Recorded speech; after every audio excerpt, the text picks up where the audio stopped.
orain lehenengo jardunaldien lehenengo saioarekin hasiko gera, bai, esan dedan bezala lehen sarrera edo testuinguru gisa ulertzen dugun lehenengo saioa, eta lehenengo saio bati buruz hitz egiten dut eta ez bi saioi buruz ulertu degulako saio bat dala, bi pertsonez edo bi ponentek emango dituzten edo eskainiko dituzten gerturapenak izango direla, baina dana bloke batean. Lehenik eta behin Xabier Etxeberriak aniztasunaren inguruko gerturapen orokor bat egingo du, zeri buruz hitz egin behar dugun jakin alizateko, eta ondoren Manuel Delgadok nolabait ere, ez dut esango txamponaren beste alde azpimarratu egingo duenik, baina nolabait ikuspegi batzutan aniztasunaren inguruan erabiltzen den gerturapenaren inguruko ikuspegi kritiko bat eskainiko digu. Horregatik hain zuzen ere, pentsatu izan dugu bi ponentziak batera jutea, eta gero galderentzako tartea batzea bukaeran, seguraski eztabaida berdina edo bera izango dalako. Beraz, asmoa izango litzateke eurek 40-45 minututan euren azalpena egitea, eta gero 30 minutu, 35 minutu izatea eztabaidarako. Buenos días de nuevo. Comentaba en euskera que esta primera sesión, y la llamamos primera sesión porque entendemos que es un bloque homogéneo, se va a centrar inicialmente Xabier Etxeberria nos va a comentar, nos va a dar ciertas pinceladas generales de qué es la diversidad, qué modalidades de diversidad existen, etcétera, etcétera, y posteriormente Manuel Delgado, no creo que sea lo más correcto hablar de la cruz de la moneda, pero sí quizá va a especificar, a matizar quizá y a mostrar una perspectiva, una visión algo más crítica de la visión que impera a veces en torno a la diversidad en nuestra sociedad. Por ello, y pensando en esta lógica, hemos pensado que lo más adecuado y lo más interesante podía ser juntar las dos ponencias y que el turno de preguntas y para el debate se concentra al final, es decir, que tanto Xabier como Manuel en 40-45 minutos nos puedan ofrecer su visión de la diversidad y que luego tengamos 30-35 minutos, porque al final el debate va a ser muy similar y seguramente complementario, para poder tanto incluir el turno de preguntas como el debate. Y sin más, presento a Xabier Etxeberria, que es catedrático emérito de la Universidad de Deusto, profesor visitante en varias universidades también latinoamericanas, y sus ámbitos de trabajo se han centrado sobre todo en la ética, desde la vertiente social, política, también la ética en relación con los derechos humanos, y así pues dentro de este acercamiento a la diversidad ha publicado diferentes artículos científicos y publicaciones, entre las que podemos destacar Ética de la diferencia, Perspectivas de la tolerancia, Sociedades multiculturales, y también una que está muy en boga, como puede ser Identidad islámica y espacio público en el País Vasco, que junto a Eduardo Ruiz Viéitez y Trinidad Vicente. Y sin más, Xabier, pues te cedo la palabra. Como indicaba, en su ponencia nos va a intentar hacer un acercamiento a las diferentes visiones de la diversidad, desde la perspectiva liberal, desde la perspectiva comunitarista, qué tiene que decir o qué pinta, por decirlo coloquialmente, la inmigración en todo este debate en torno a la diversidad, y de ahí pues poder contextualizar y plantear los debates que van a suscitarse en estas jornadas. Mila esker, Xabier, zurea da hitza. Zuri, eskerrik asko gonbidapenagatik, egun on guztioi. Eta hasiko naiz. He titulado mi ponencia La diversidad y sus variedades en el horizonte de los derechos humanos, y voy a tratar de ser fiel a lo que este título sugiere. Me propongo hacer una especie de tipología de la diversidad sensible a los derechos humanos, porque la diversidad es un mundo muy, muy amplio, y apuntar a partir de esa tipología cómo impacta a las personas y colectivos inmigrantes, que es lo que nos convoca aquí. Los derechos humanos se nos mostrarán referencia protectora de la diversidad, pidiendo respeto y promoción, pero de una manera compleja. Lo harán tras un momento crítico de discernimiento de qué diversidad debe ser protegida y a la vez en la asunción de que su fundamentación y materialización está modulada por la diversidad. Los derechos humanos controlan la diversidad incide en las formulaciones de los derechos humanos. Aquí hay una tensión dialéctica que no podré desarrollar, pero que la iré apuntando en algún momento. Contemplaré la tipología desde dos perspectivas, la perspectiva individual y la colectiva, en la conciencia de que se interconexionan complejamente estas dos. ¿Por qué? Porque toda vivencia personal de la diversidad tiene referentes colectivos. Ninguno se hace diverso a sí mismo desde la nada. Y en segundo lugar, toda expresión colectiva de la diversidad es vivenciada por individuos, y eso no deben perderlo de vista los que manejan la expresión colectiva de la diversidad. Lo que supone un reto para los derechos humanos, llamados a articular potenciadoramente los derechos remitibles a los individuos y los remitibles de un modo u otro con discusiones a las colectividades. De acuerdo con el objetivo de estas jornadas, pues proyectaré la tipología de la diversidad expresada por la inmigración. Bien, describiré una amplia panorámica, lo que significa que no voy a poder profundizar. Esta amplia panorámica además tendrá un montón de divisiones y subdivisiones. Entonces me sospecho que a lo mejor cuando acabe mi ponencia estaréis un poquito mareados de esta cuestión, pero os garantizo que si os ha interesado he hecho un resumen realmente amplio de la ponencia, y en ese resumen realmente amplio vais a encontrar todo esto detalladito y además bien con esquemitas y todo este tipo de cosas comprensibles. Entonces al que no le guste lo que voy a decir pues no lo mira, y al que le guste pero se sienta un poquito mareado por las distinciones, pues ahí va a tener concretamente el documento para tenerlo presente. Entonces decía en cualquier caso que describo esta amplia panorámica.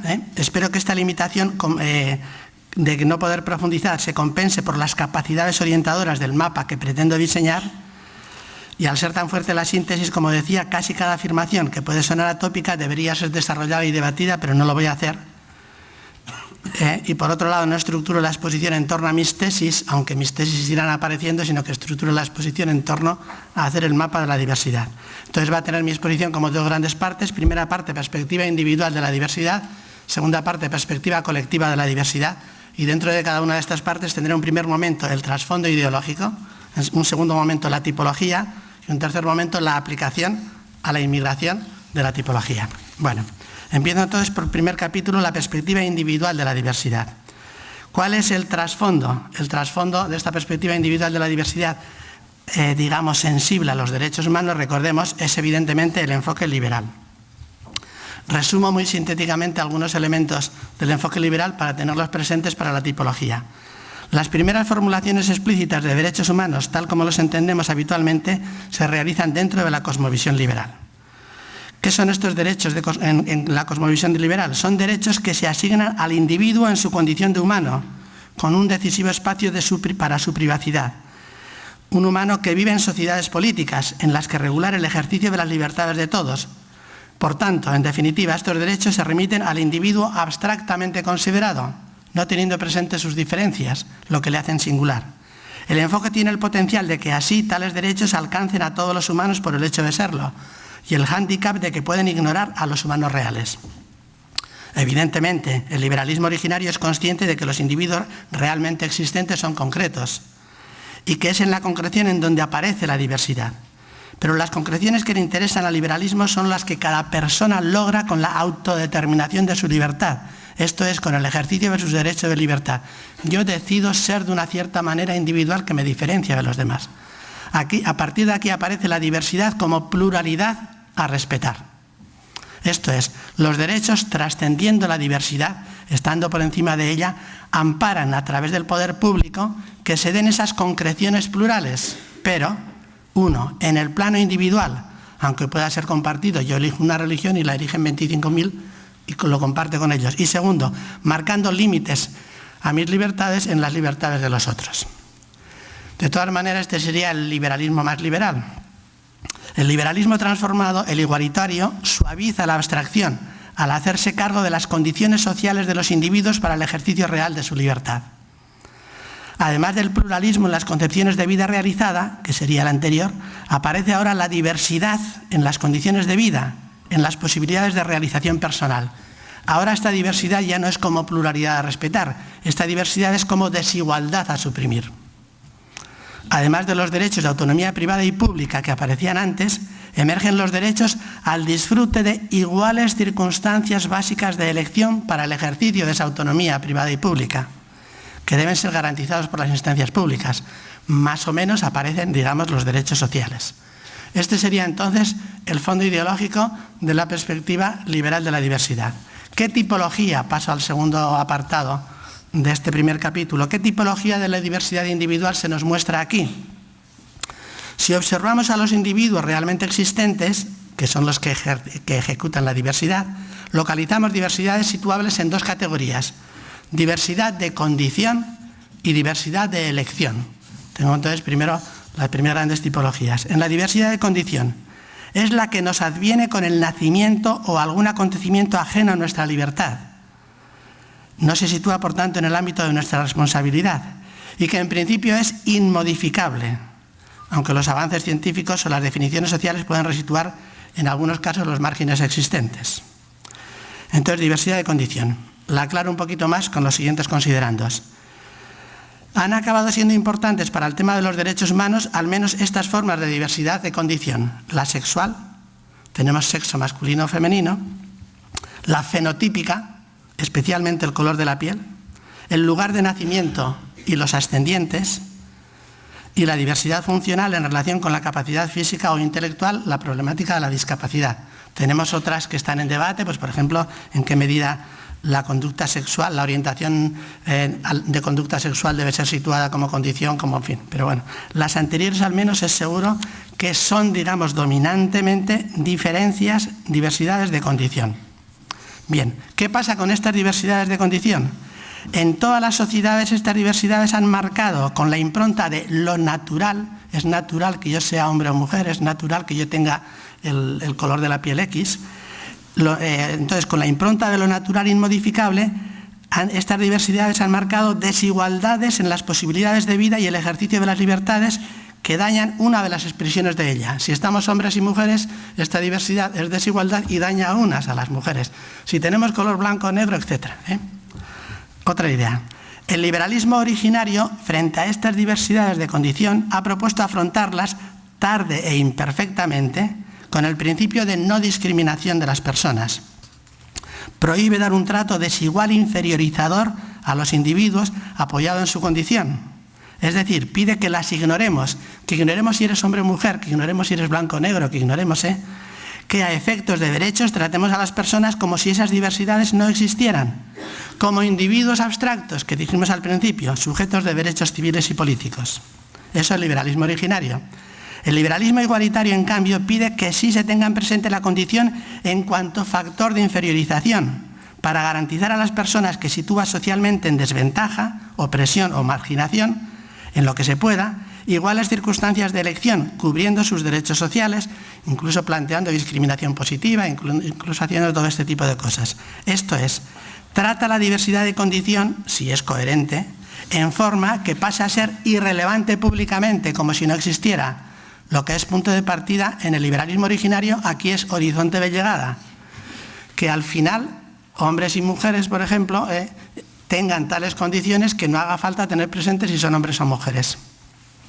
Bueno, esto sería concretamente la diversidad de condición. Junto a la diversidad de condición de los individuos, tenemos la diversidad de elección. Para el liberal, evidentemente, es la central. Para el liberal es la implicada en la realización de las autodeterminaciones de la libertad personal. Yo tengo libertad y con mi libertad me autodetermino para ser un individuo singular de una cierta manera. Entonces, esta diversidad de elección gira especialmente en torno a ¿qué? En torno a marcos de sentido de la realidad que se asumen, religiosos o no, y en torno a horizontes de vida realizada que se contemplan. En torno a eso constituimos nuestra individualidad y, por consiguiente, nuestra diversidad individual. La diversidad se da en dos niveles. En el de esos referentes para el ejercicio de las libertades, y aparece, por ejemplo, la diversidad religiosa, porque hay referentes religiosos plurales, esos referentes que apuntan a lo ofrecido a la libertad antes de su ejercicio. Yo tengo aquí 5 religiones y yo elijo la religión que quiero.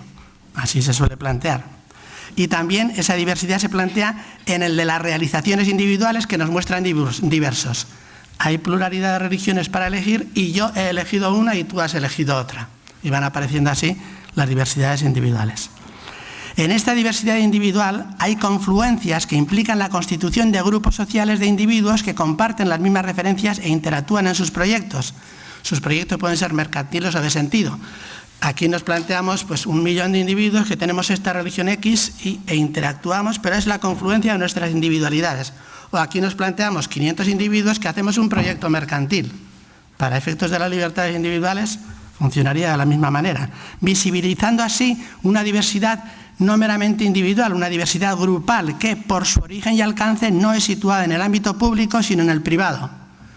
Desde nuestra privacidad elegimos la religión, desde nuestra privacidad elegimos el proyecto mercantil, desde nuestra privacidad y también está en la privacidad social el colectivo que formemos. El criterio de convivencia justa de estas diversidades, consideradas privadas, repito, esto es, no identificadas con el bien público, voy a tener aquí esta definición de privada, es el del respeto, tolerancia mutuo, con el límite de lo intolerable a la concreción de las mismas, abierto al diálogo. Respeto a tu religión, tú respeta la mía, y si nos parece oportuno, dialogamos entre ellas, diálogo interreligioso o con los agnósticos o ateos, etcétera, incluyendo. Entonces, respeto, tolerancia mutua, abierto al diálogo en sus referentes, las religiones, por ejemplo, o no religiosas, en sus realizaciones, yo, persona religiosa o atea, en las agrupaciones en las que se dan. El principio de respeto implica al de no discriminación que hemos visto antes a la hora de tratar a quien se respeta. Entonces, como veréis, aunque ahora repito, yo sé que al final os vais a quedar un poquito mareados con todo esto, cada distinción a su vez le planteo una referencia de principio para gestionar esa diversidad que tiene que ver con los derechos humanos, que está propuesta en la tradición de los derechos humanos.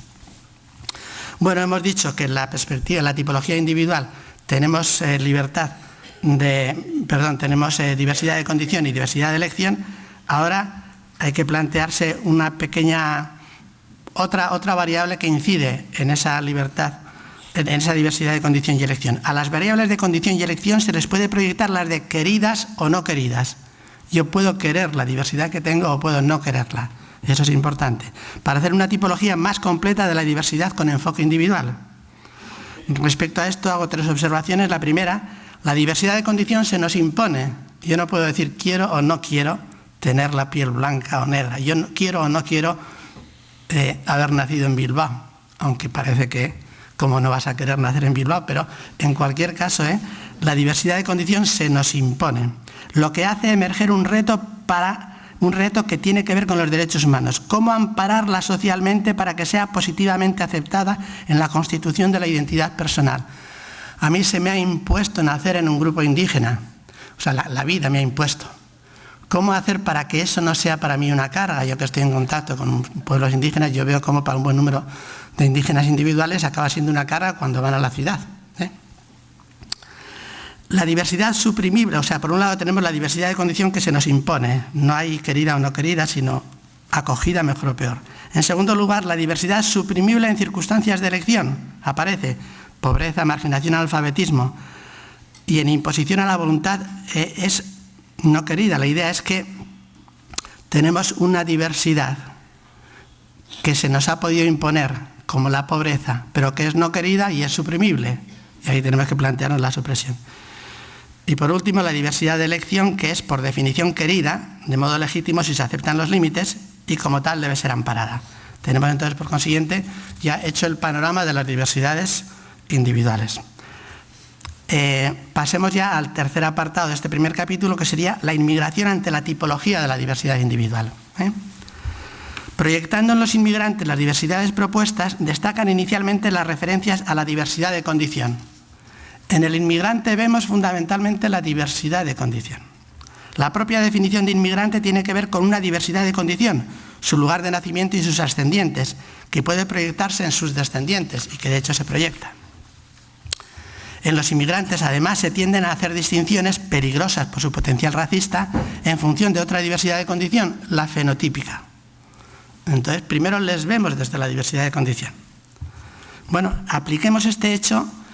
Aplicando a este enfoque de la diversidad inmigrante la propuesta de los derechos humanos de los individuos, ¿qué consideraciones podemos hacer? Primera, desde el supuesto del individualismo abstracto contemplado por el liberalismo, implicado en la tradición liberal, la condición de inmigrante tendría que ser tan irrelevante como la de ser alto o bajo de estatura a la hora de reconocerle sus derechos. Debería ser ignorada. Si yo soy liberal y quiero ser coherente, tendría que ser así. En segundo lugar, cuando socialmente no sucediera así, como de hecho no sucede, cuando se resaltara la diversidad de condición para la inferiorización, que es lo que pasa, habría que recordar la obligatoriedad de aplicar con la coacción pública cuando se precisara el principio de no discriminación, a la manera como se recuerda, por ejemplo, para la diversidad de sexo. Y eso es aplicando los principios liberales que se supone se dicen al inmigrante que los acepte. Tercera idea. Desde los derechos con enfoque liberal se tiene que resaltar y amparar con el respeto correspondiente la diversidad de elección de los individuos inmigrantes, resaltando su condición de individuos, tanto en el ámbito privado como en el público, frente a la tendencia a considerarles en cuestiones de sentido y de vida realizada como miembros de colectivos culturales. El inmigrante decide la relevancia que para él tiene su vivencia individual y su pertenencia colectiva, pero nosotros espontáneamente tendemos a asignarles la pertenencia colectiva al margen de cómo la vivan ellos.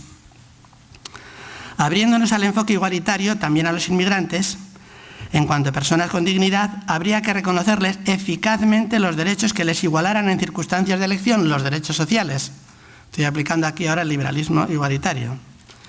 Y por último, respecto a la problemática de las fronteras, que constituyen al inmigrante en definitiva, en la lógica liberal no tendrían que existir.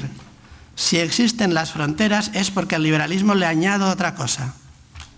Solo la regulación de la movilidad para hacer posible la movilidad de todos tendría sentido en el liberalismo. Bueno, a partir de aquí, ¿qué es lo que pasa? Que aparece una contradicción entre los estados que se llaman liberales y lo que está revelando todo esto que estoy indicando. Pues, ¿qué es lo que pasa? Que frente a lo que tendría que ser el trato de las personas inmigrantes desde la lógica liberal y su diferencia, entonces esta contradicción se expresa de la siguiente manera. La realidad es que no se pone oficialmente entre paréntesis la diversidad de condición de inmigrante, que se considera a los inmigrantes más miembros de colectivos etnoculturales, diversidad étnica, sintetizadora de diversidad de condición y de elección, que individuos, incluso por encima de lo que ellos quieran, que ello supone una separación del colectivo de ciudadanos nacionales, están los colectivos inmigrantes y los colectivos nacionales, que ello trae como consecuencia su no reconocimiento de derechos políticos, que propiamente no se les reconocen, su parcial reconocimiento de derechos civiles y sociales, depende de sitios, lugares, momentos, que ello justifica rigurosos controles de entrada. Nada de eso es liberal. Lo que revela, por tanto, una contradicción, que los estados que se pretenden liberales e igualitarios, ideal público político proclamado, enmarcan esta referencia de liberal igualitaria, condicionándola en la asunción de identidades etnonacionales. Hay que decirlo y después a ver cómo se trabaja. Los estados liberales asumen identidades etnonacionales, que implican una ciudadanía etnonacional, que como tal incluye fronteras con las que se topan los inmigrantes, vistos con otra identidad étnica. Por tanto, en una perspectiva fácticamente colectiva de la diversidad, las ciudadanías realmente existentes de los derechos humanos en los estados liberales son etnonacionales y las políticas de inmigración reales tienen enmarques étnicos como diferencia cultural. Para abordar la contradicción hay que sacarla a la luz y preguntarse luego por la legitimidad y alcance de la apertura de los derechos humanos a sujetos colectivos. A lo mejor tiene derecho un sujeto colectivo etnonacional a reclamar derechos como tales, pero sácalo a la luz y reconócelo, y después hablaremos. Entonces, esto nos lleva al segundo gran capítulo, perspectiva colectiva de la diversidad. Si me voy acercando al tiempo, me lo vais diciendo, ¿eh? Vale. Entonces, de nuevo, los tres grandes apartados dentro del segundo capítulo, el trasfondo del enfoque de esta perspectiva colectiva de la diversidad. El trasfondo del enfoque es un trasfondo comunitarista, en sentido amplio y flexible. No me quiero limitar aquí lo que muy específicamente es la corriente comunitarista dentro de la filosofía política, ¿eh? Este enfoque, criticando las limitaciones del enfoque liberal, postula que lo colectivo tiene una presencia decisiva e ineludible. Viene a decir, si los estados liberales hacen eso es porque es inevitable que lo hagan, porque no existen estados étnicamente neutros. Frente al enfoque liberal abstracto y atomista, que sería lo que he descrito antes, el ser humano, dice la perspectiva comunitarista, construye su identidad individual únicamente a partir de su membresía en comunidades concretas solidarias, marcadas por sus tradiciones histórico-culturales propias, en las que descubre bienes y normas que se ofrecen a su autonomía, posibilitándola y limitándola. Esto es, los derechos de los individuos y su ciudadanía no se pueden dar, solo se pueden dar, encarnados, enmarcados en esas comunidades. No existen individuos sin las comunidades. Y la comunidad es más que la mera suma de los individuos. Cabe hablar de identidades individuales y de identidades de grupos, por tanto, en sentido propio, aunque analógico. Una manera es la identidad individual y otra manera es colectiva. Otra cuestión más. ¿Cómo construimos estas identidades? Pues construimos las identidades de una manera compleja. No construyo mi identidad a base de mis elecciones, como pretende el liberal. Construyo mi identidad de una manera mucho más compleja. Por supuesto, a través de nuestra iniciativa. Pero una iniciativa hecha sobre la base de las propuestas identitarias que hemos recibido por socialización y tradiciones culturales. No elijo cualquier cosa, elijo en el abanico de lo que se me ofrece culturalmente. Y además por el reconocimiento externo e interno, bueno o malo, y abierto a la intercomunicación que se nos da. El modo como me reconocen los demás construye mi identidad. Esto hace que estas identidades no sean estáticas, estén sujetas a permanente crítica y evolución. Hay un comunitarismo muy dogmático que pretende identidades estáticas, pero es absurdo con sus propios principios por el modo como se construyen las identidades. La pervivencia de las identidades colectivas, en esta perspectiva comunitarista, es un derecho. Y a partir de aquí, pues entonces se configuran nuevas identidades. No solamente hay identidades colectivas, sino que es un derecho el que las haya. ¿Por qué? Porque necesitamos esos grupos como contexto de nuestras elecciones y de constitución de nuestra identidad individual. Aquí hay un toque de comunitarismo liberalizante. Y segundo, porque implican creaciones culturales que son valiosas por sí mismas, un comunitarismo más estricto. La idea es que si no tengo comunidades de referencia, no sé qué hacer en la vida. Y en segundo lugar, pero lo que me ofrecen las comunidades de referencia por ellas mismas ya vale. El románico, por entender un ejemplo, seguiría siendo valioso, aunque al final hubiera puros agnósticos que no valoraran el sentido religioso que tiene. Bueno, dado que esa perspectiva está ligada a su expresión y amparo público, en la medida en que es una necesidad conexionada con la dignidad, es también un derecho, la expresión y el amparo público de la diversidad. La diversidad colectiva a veces se puede expresar privadamente y a veces tiene que expresarse públicamente. Se imponen, pues, políticas de la diversidad-diferencia frente a las políticas de la supuesta neutralidad liberal. El poder liberal dice, yo aquí me mantengo neutro protegiendo las libertades. Aquí, en cambio, se dice, no, protejo diferencias. Y protejo aquellas diferencias que tienen derecho a ser protegidas. Y protejo, en principio, las diferencias que son propias de la zona en la que estoy. La diversidad considerada pasa a ser diversidad en perspectiva colectiva en sentido denso. Ante los riesgos de relativismo y fundamentalismo que puede tener el enfoque comunitarista, se dice lo siguiente: si los reclamos liberales solo pueden darse abiertos a lo comunitario, a su vez los postulados comunitarios solo son legítimos si incluyen, con inculturaciones inevitables y potencialmente enriquecedoras, abiertas al diálogo intercultural, las exigencias fundamentales de los derechos individuales.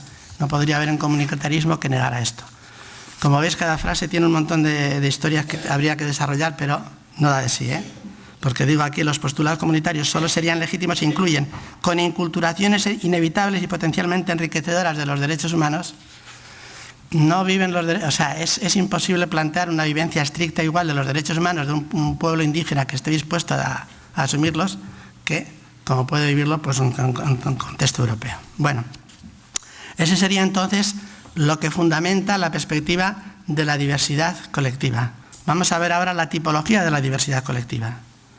La diversidad colectiva puede tener dos expresiones fundamentales. Primera, diversidad de grupos sociales que se visibilizan y actúan como tales, pero dentro del espacio privado de la sociedad civil, amparados por los derechos civiles, sin pretensiones de presencia en cuanto tales en el espacio público en el que se estructura el Estado.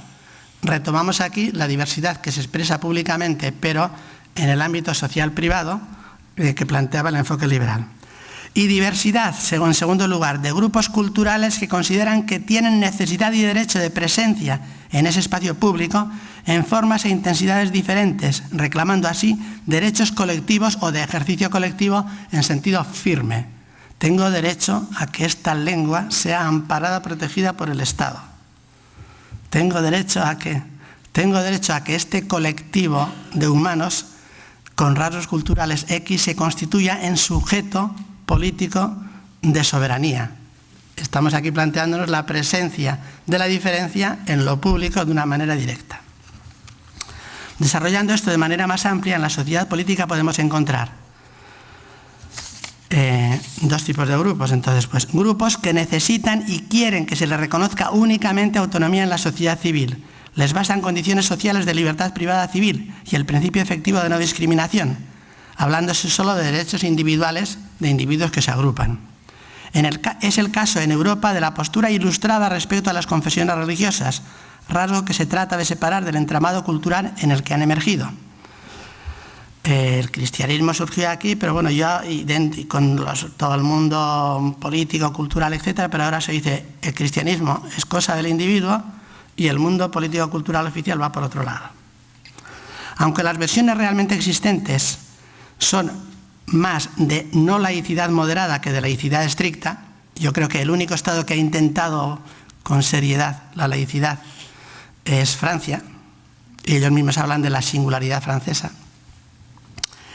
En relación con lo que ha sido la religión dominante en la sociedad política, y además la presencia de lo cultural de origen religioso en lo secular sigue siendo muy importante, de todas maneras, globalmente hablando, aquí se plantea que para que esto funcione tenemos que tener un Estado laico. Cuando se plantean todo este tipo de grupos en torno al sentido, en torno a la empresa, en torno a no sé qué, ¿cuál es el criterio de convivencia de la diversidad? El reconocimiento a todos de los derechos civiles y la neutralidad, o al menos la imparcialidad, que es un poco más suave, del Estado, respecto a las concepciones de vida buena. Entonces tenemos por un lado los grupos que necesitan y quieren reconocimiento únicamente privado, que repito, es la postura oficial de los estados laicos entre nosotros para las religiones. Pero también, por supuesto, pues si un grupo de empresarios quiere hacer hay un montón de grupos ahí que solamente quieren amparo privado. Y por último tenemos grupos que pretenden que por la propia naturaleza de su identidad precisan presencia pública permanente, como he anunciado antes, que en consecuencia tratan de impactar expresamente en la organización del Estado y la concepción y ejecución de la justicia distributiva, ya sea de forma fuerte, derecho al autogobierno político, ya sea de forma moderada, derecho al amparo de determinados rasgos culturales. Tenemos así dos grandes tipos de grupos que quieren presencia pública y amparo público. Las etnoidentidades sin reclamación de autogobierno denso, y es lo que plantean en principio inmigrantes en estados pluriétnicos. Y segundo, las etnoidentidades con reclamación de autogobierno denso, pueblos o naciones en estados pluriculturales, ya sea con horizonte de estatalidad expresa, por ejemplo la tesis del nacionalismo vasco, ya sea de no estatalidad en general, ya sea de no estatalidad en general los pueblos indígenas. Los pueblos aquí, digamos, se consideran pueblos-naciones, pero plantean una diferente referencia al Estado que, bueno, aquí no podemos trabajarla. Evidentemente estos dicen, tengo una diferencia cultural, colectiva, y quiero que sea amparada por el Estado, pero tienes que justificarlo. ¿Por qué tiene que ser amparada por el Estado? Evidentemente debe probarse ético-políticamente la pretensión para que quede legitimada. Se acude a los argumentos apuntados en el apartado anterior de la relevancia de las identidades colectivas para las identidades individuales, y se acude también a las declaraciones de derechos humanos. A partir de aquí tienen que aparecer criterios de convivencia de la diversidad de expresión colectiva. 5 minutos, ¿de acuerdo? Va bien. ¿Y entonces cuáles son estos? Pues los implicados en lo que justifican las pretensiones de estos grupos. Entonces los criterios de convivencia serían los siguientes: que sus estructuras de poder no sean opresoras de las libertades de sus miembros. Si yo tengo un grupo religioso o si yo tengo un grupo político, que sus estructuras de poder interno no sean opresoras de las libertades de sus miembros. Que los colectivos no sean opresores de la diferencia de otros grupos. que estén dispuestos a diálogos dentro de los espacios políticos en los que convive esta diversidad, al menos a niveles elementales, multiculturalismo, pudiendo ser intensos, interculturalismo. Y por último, que en la medida de sus capacidades y posibilidades colaboren en la realización de la justicia global. Eso es muy importante. Si yo planteo que tengo una diferencia distributiva para algunas cosas, tengo que tener colaboración en la justicia global si respeto los derechos humanos. Sobre esto último, el momento transcultural relacionado con nuestra común dignidad presiona, que dice que todos los humanos somos dignos, estemos donde estemos, presiona sobre el momento intracultural para exigir a la justicia intragrupal, la que puede practicar un Estado ad intra, por un lado, que no sea de tal modo que suponga la exclusión o explotación de sectores del propio grupo o de otros grupos, dominación, que no explote, por ejemplo, a sus inmigrantes, y por otro, que no se inhiba ante el infortunio, catástrofes, etcétera, o las opresiones de los otros, indiferencia. Es decir, que además propugne una justicia global dirigida por una gobernanza mundial, vamos a dejarlo así. La inmigración ante la tipología de la diversidad colectiva. Hipótesis sobre la realidad existente a este respecto. En nuestras sociedades a los inmigrantes se les tiende a considerar como identidad y diversidad colectiva en función de su origen y de connotaciones culturales ligadas a él, como la religión. Quizá dominantemente también ellos tienden a percibirse así, pero en cualquier caso el no inmigrante les percibe así. Pero no es extraño que a la vez y contradictoriamente se les pida que asuman la perspectiva de la diversidad individual. Segunda hipótesis, la separación occidental de lo religioso en ciertos colectivos inmigrantes es difícil por ser extraña a sus proyectos culturales. Yo la he constatado también que es muy difícil en los indígenas separarles de su cosmovisión, hacer de que su cosmovisión sea privada. Tiende a exigírseles, pero sin ser conscientes en general, tiende a exigírseles esta separación, pero sin ser conscientes en general de que la separación que se ha hecho en los estados occidentales es relativa.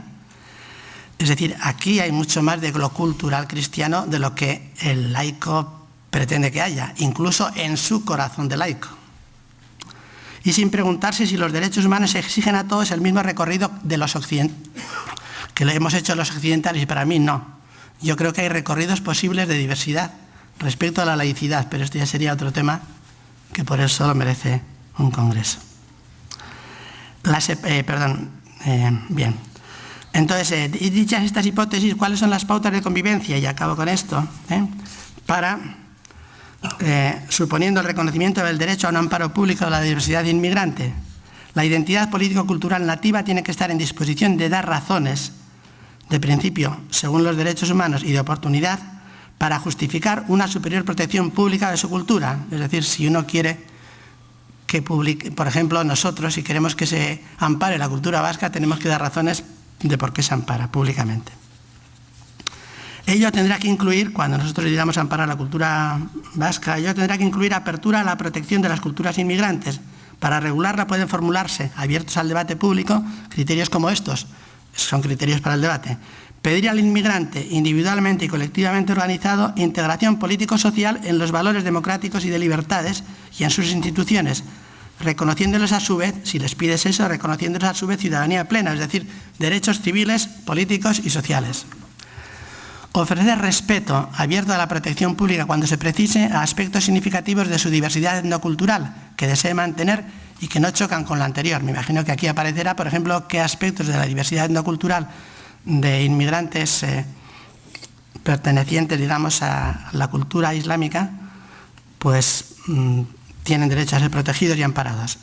Estimular relaciones interculturales que puedan impregnar las identidades nacionales y la percepción de los derechos humanos de los receptores. Que dialoguemos, por ejemplo, en torno a cómo concebir la laicidad. Hacerse cargo de que la legitimidad de las políticas y los controles de inmigración con trasfondos etnoculturales solo se legitiman si no hay instrumentalización del que entra y si quienes hacen el control cumplen sus deberes en el ámbito de la justicia internacional. Tú no puedes dejar a uno que entre y después no reconocerle todos sus derechos. Y en segundo lugar, tú no puedes tener políticas internas de justicia si tú no tienes cumplidos tus deberes, desde el punto de vista ético, de justicia internacional. Propuesta alternativa que rechaza el amparo positivo público de la diversidad existe y no la voy a analizar aquí. Pues, por ejemplo, tenemos la postura de Habermas, que es interesante para el debate, pero bueno, a lo mejor el profesor Delgado saca cosas de este tipo. acabo ya, en el esquema que tenéis ahí en la web o donde sea, pues tenéis al final pues un mapita con la tipología. Bueno, quizá, repito, han mareado entre las divisiones, los criterios, los no sé qué, los tal, pero os prometo que todo esto está detalladito en el apunte que tenéis y que si os ha interesado lo tenéis ahí y podéis trabajarlo. Muchas gracias.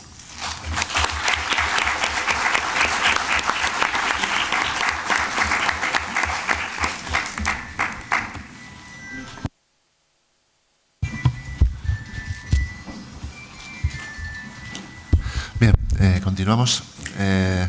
La segunda ponencia corre a cargo de Manuel Delgado. Manuel es catedrático de Antropología de la Universidad de Barcelona, es también coordinador del Grupo de Investigación sobre Exclusión y Control Social y miembro de la Comisión sobre Migración del Parlamento catalán. Entre sus obras... Ya está. Lo demás, bueno, pues te cedo la palabra y bueno, en la misma línea de la ponencia anterior, pues contribuirá a clarificar un poco el valor o la potencia del concepto de diversidad cultural como referente para las políticas. Y, bueno, todo tuyo.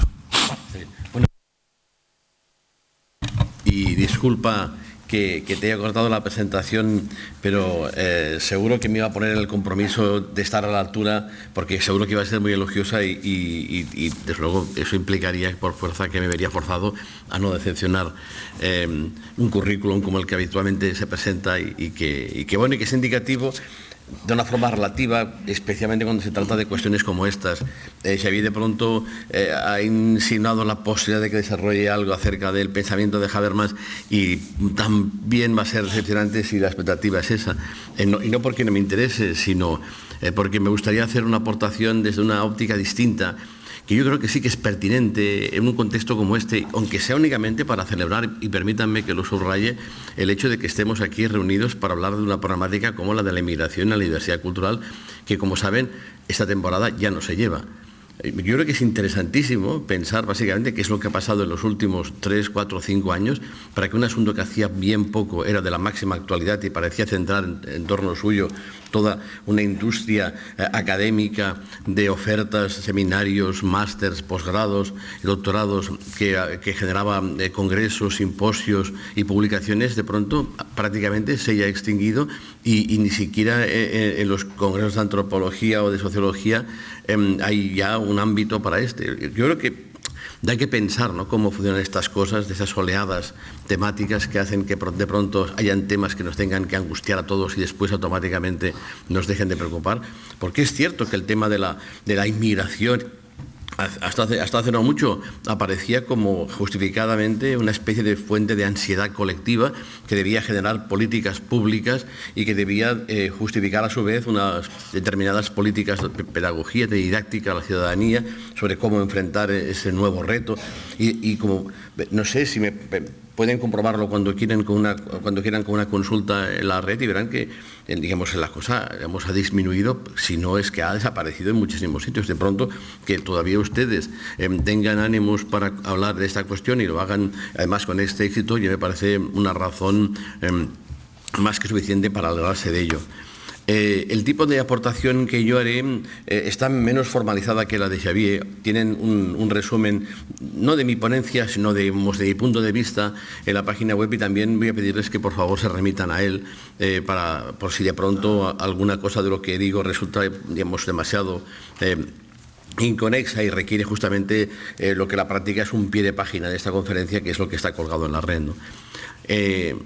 Yo la verdad es que cuando de pronto me invitan a hablar de estas cuestiones, tengo que hacer un esfuerzo por mantenerme a mí mismo a raya y no decir lo que pienso. Básicamente es algo, y además es lo que siempre fracaso, porque siempre acabo diciendo lo que pienso, y que no es lo que pienso, sino lo que he escrito, lo que he dicho siempre que he podido, y ni mucho menos es antagónico ni incompatible con lo que Xavier ha planteado, sino que en todo caso aporta la visión de alguien que desde perspectivas éticas no muy distintas a las suyas se ha enfrentado con lo que hay, y lo que hay es algo que a veces la teoría soporta mal, o al revés, porque Uno ya puede tener las cosas claras en su razonamiento, pero que en cuanto de pronto sale ahí fuera e intenta reconocer lo que dice en la realidad, pues automáticamente ha de reconocer que también fracasa. Y esto es un poco lo que quisiera compartir con ustedes, porque tiene que ver justamente con una experiencia que fue intelectual, teórica, académica, militante, y que me llevó a ciertas conclusiones que hacen que en buena medida lo que les vaya a compartir con ustedes ahora esté marcado por una cierta dosis de rencor y una cierta dosis de una cierta amargura, ¿no? De decir, oye, cuidado, porque me parece que nos están vendiendo la moto por todos sitios y aquí hay algo que no funciona bien, o por no decir que más bien que uno piensa que es que todo es mentira y que aquí lo que hay es básicamente un montaje que lo que hace es eludir o soslayar realidades que no son nada culturales y que tienen otros nombres y otras naturalezas muy distintas. Déjenme que empiece por una experiencia reciente. Ayer José Sánchez García, profesor de la Autónoma, amigo mío, compañero de trabajos mío y también de Jordi Moreras, que he visto ahora y al que me alegra saludar, y pues me invitó a una clase en la Autónoma, un seminario que tienen la asignatura dedicada básicamente a la cuestión de la antropología aplicada, es decir, qué es lo que los antropólogos podemos hacer cuando de pronto tenemos el prurito de intentar dedicarnos profesionalmente a lo que se supone que es el aprovechamiento social de nuestro entrenamiento intelectual académico. Y he tenido que también decirles lo que pensaba con toda franqueza. O sea, olvidaros de explicar lo que pensáis y lo que sabéis, más allá de cierto tipo de contexto, porque con suerte nos van a entender, porque lo más probable es que os entiendan exactamente al revés. Y por tanto, actuar en ese ámbito de lo social con frecuencia, de lo institucional, con prudencia, con humildad y especialmente con un cierto escepticismo, incluso si queréis con un cierto cinismo, en el sentido de que lo que expliquéis no siempre podrá ser lo que pensáis, porque básicamente tendréis que atender un mercado, un mercado, porque perdónenme la franqueza, pero ustedes saben que es así, un mercado laboral que con frecuencia exige de ti algo que tienes que básicamente tener a mano y que no puedes decir que esto no te lo sabes, porque lo que te piden es lo que te piden. Y no puedes, en ese sentido, llegar con tu bagaje conceptual, porque es que no sé, es que ni se va a entender. Atención, no porque sea complicado, cuidado, sino porque complica las cosas, que es distinto. Es más bien al contrario. La paradójica situación básicamente es que cuanto más claros son los conceptos que empleas, cuanto más bien definidas están las categorías que utilizas, más complicas las cosas. Es el mundo al revés. Mientras que pasa lo contrario cuando empleas categorías oscuras. Cuanto más oscura es la categoría que empleas, cuando menos quiere decir algo, cuando menos significa, más consigue clarificar cualquier cosa. Por tanto, si te empeñas en hablar con conceptos claros, no te lo van a perdonar, porque vas a hacer lo que nadie te perdonará, que es complicar la vida, en un mundo en el cual hoy por hoy lo que vende son simplificaciones. O sea, explíquemelo claramente y en todo caso es igual, invéntenselo, pero que yo lo entienda y que lo entiendan otros. Y además, que cumpla la virtud de hacerme creer que el mundo con el que me enfrento puede ser de una forma u otra domesticado a partir de un buen discurso que de pronto, le obliga a dejar de temblar, aunque sea únicamente en mi imaginación, que no en la realidad. Esto es lo que tenemos ahora y es lo que justamente le explicaba a los estudiantes de antropología de la Autónoma. Y tiene que ver con el propio papel de la disciplina que intento, perdónenme por la inmodestia que ello implica, representar aquí hoy. Cuando en los años 50 hubo que elaborar argumentos que fueran capaces de hacer frente a lo que había sido la catastrófica doctrina racista que había destruido Europa y había exterminado a millones de personas de manos de los nazis, aunque no fueran ellos los únicos que las detentaban, no se olvide eso, la antropología fue convocada porque cosas que ya había dicho antes, de la mano de Franz Boas, de Margaret Mead, de pronto tenían un valor, una importancia estratégica en orden justamente a descalificar las presunciones científicas del racismo biológico que Hitler había encarnado tan trágicamente, ¿no? Y fue entonces cuando gente como Claude Lévi-Strauss, por ejemplo, Michel Leiris y otros, fueron invitados a hablar a la UNESCO y a sustentar con sus argumentos lo que sería una especie, de nueva doctrina en relación justamente con la diversidad cultural. el elemento fundamental de su argumento, de su razonamiento, lo que de una forma u otra estaban colocando como la alternativa descalificadora, impugnadora, desenmascaradora de lo que había sido el racismo, era justamente el razonamiento según el cual las diferentes humanas se explicaban básicamente a partir de las culturas, a partir de la cultura, que lo que nos hacía diferentes eran factores culturales, es decir, factores que tenían que ver con el proceso de socialización, con dinámicas históricas, con lo que tú quieres, menos con los genes. Eso implicaba una revolución absoluta, puesto que implicaba decir, oye, digamos, lo que nos diferencia básicamente es la sociedad, es la historia, son factores, dinámicas, procesos, estructuras que no están en la naturaleza, es más, que pertenecen justamente a lo humano y que por tanto pueden ser revocables, reversibles, cambiables, modificables, es más, que no pueden ser sino permanentemente cambiadas y modificadas. Eso es lo que justamente explicó la antropología en los años 50, que yo lo había dicho antes, aunque en efecto con menos éxito.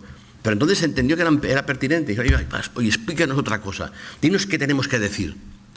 Y así de pronto los antropólogos conseguimos justificadamente que un artefacto conceptual que era nuestro, que no es que fuera exclusivamente nuestro, pero que hemos convertido en el eje que definía nuestra disciplina, la cultura, pasara en primer término a la hora de explicar las diferencias humanas.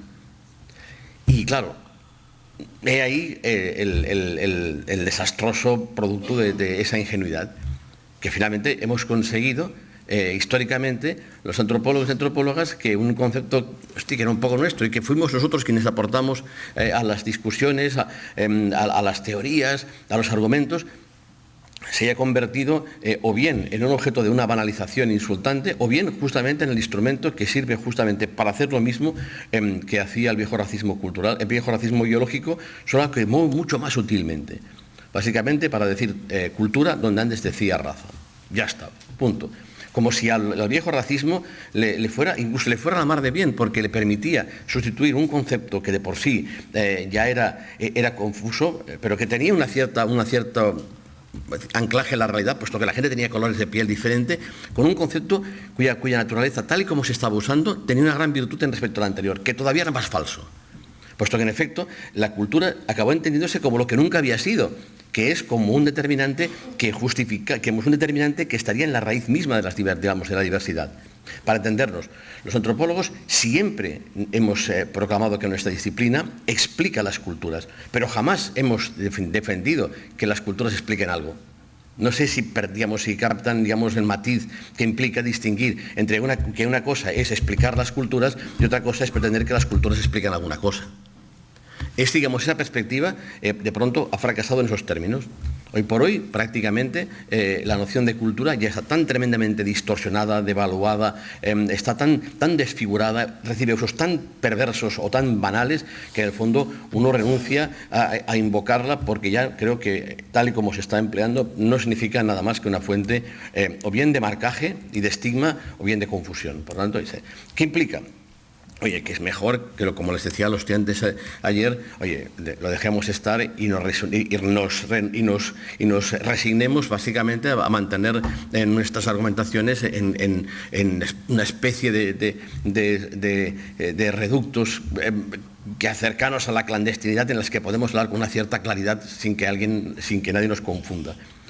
El esfuerzo, para que vean que eso no es una especulación más gratuita que les planteo, sino que responde a una experiencia vital y biográfica, el esfuerzo por una forma u otra hacer valer argumentos distintos a los habitualmente empleados y hacerlo desde una perspectiva que intente decir otras cosas con otro tipo de objetivos y señalando otro tipo de enemigos y otro tipo de metas, bueno, yo lo he intentado, lo he aplicado y la verdad es que el resultado es catastrófico, es un auténtico desastre.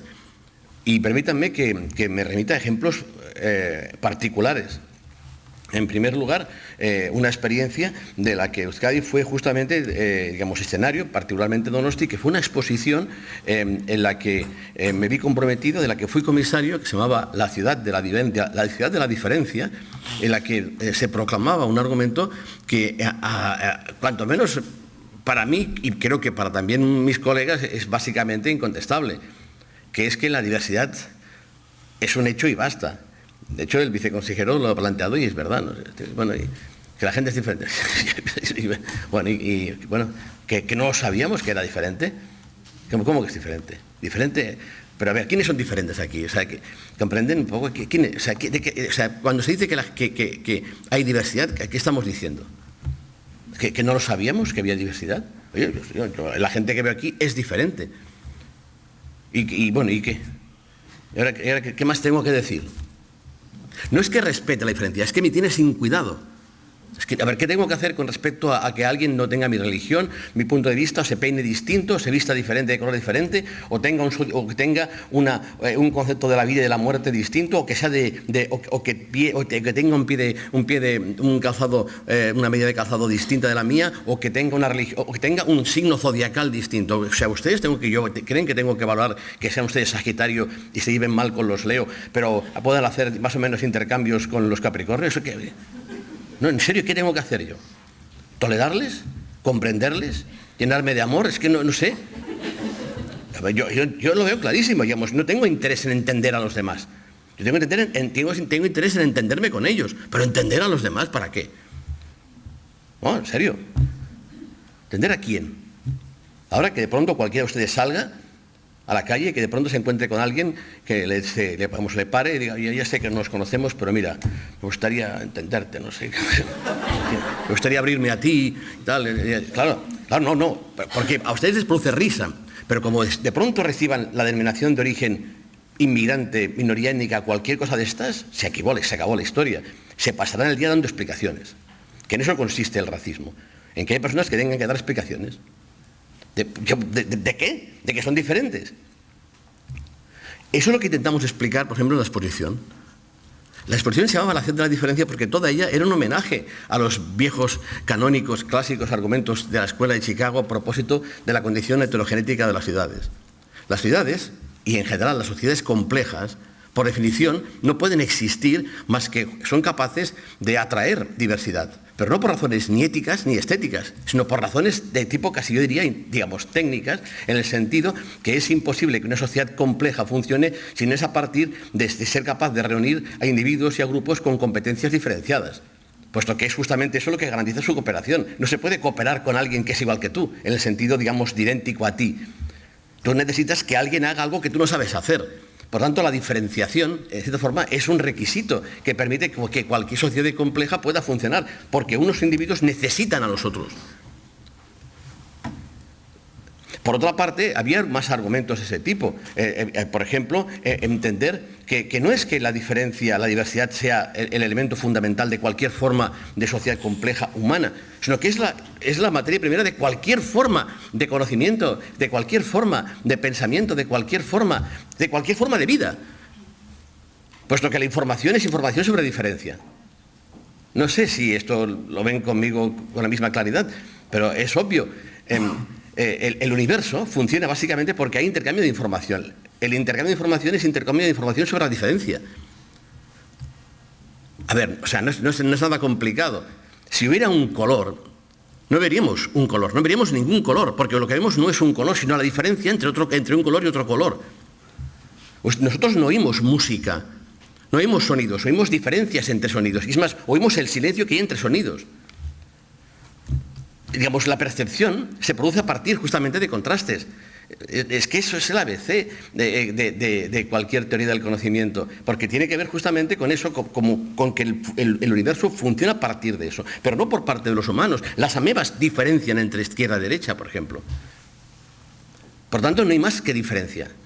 Y entonces, si realmente la diferencia está ahí, si es indispensable para que la sociedad funcione y para que el pensamiento se ejerza, entonces, digamos, ¿a qué viene esto de pronto de preguntarnos en voz alta qué hacemos con la diferencia, como si esta en sí misma fuera un motivo de ansiedad que nos genera algún vértigo que se convierte en alarma y ¿de qué va esta historia? O sea, a no ser que la historia sea otra diferente, digamos, sea otra distinta. Pero la exposición decía eso. Pero ahí el problema. Digamos, nuestra exposición quería ser, en aquel contexto, año 1996, mire que les hablo de tiempo, quería ser esencialmente un artefacto, digamos, ideológico, de difusión, de divulgación, de argumentos cuyo enemigo no era el racismo. El racismo, digamos, de toda la vida, el racismo tópico, típico, digamos, el racismo grosero, en el fondo está ahí, todo el mundo lo ve. Y además, insisto, que implica un peligro excesivo, que se vea demasiado. Porque en el fondo su función con frecuencia puede ser hacernos creer que los racistas son siempre nosotros.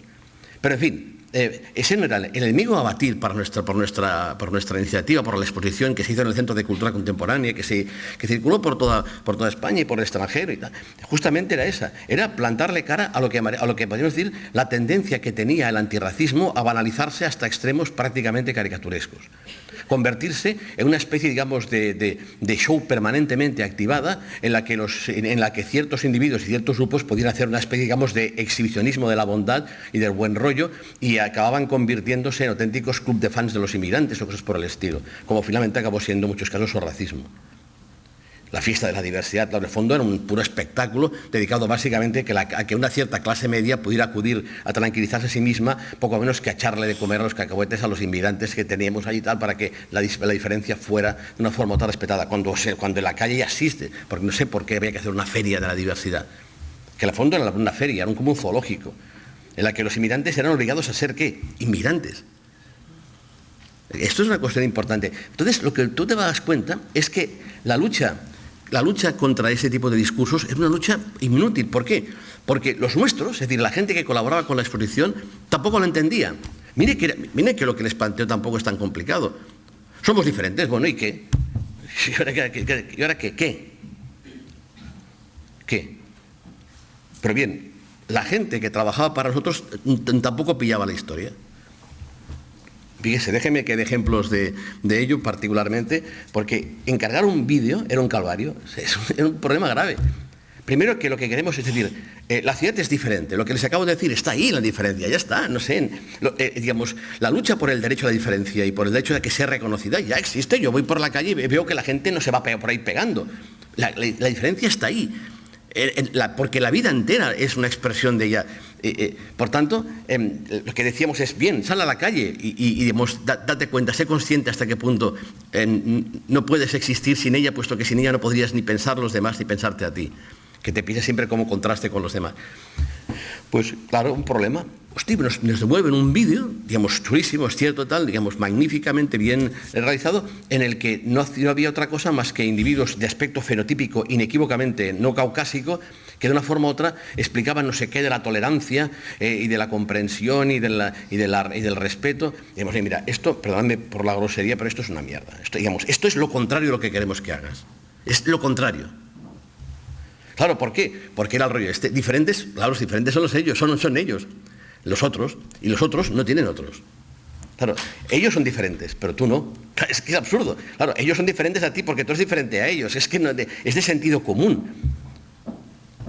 En cambio, de una forma u otra, los que recibían el encargo entendían que lo que tenían que hacer era satisfacer una cierta expectativa de un cierto espectador que iría básicamente a abrirse a los otros, que serían siempre los otros, y que bajo ningún concepto se cuestionarían nada, como por ejemplo que ellos también son los otros de alguien.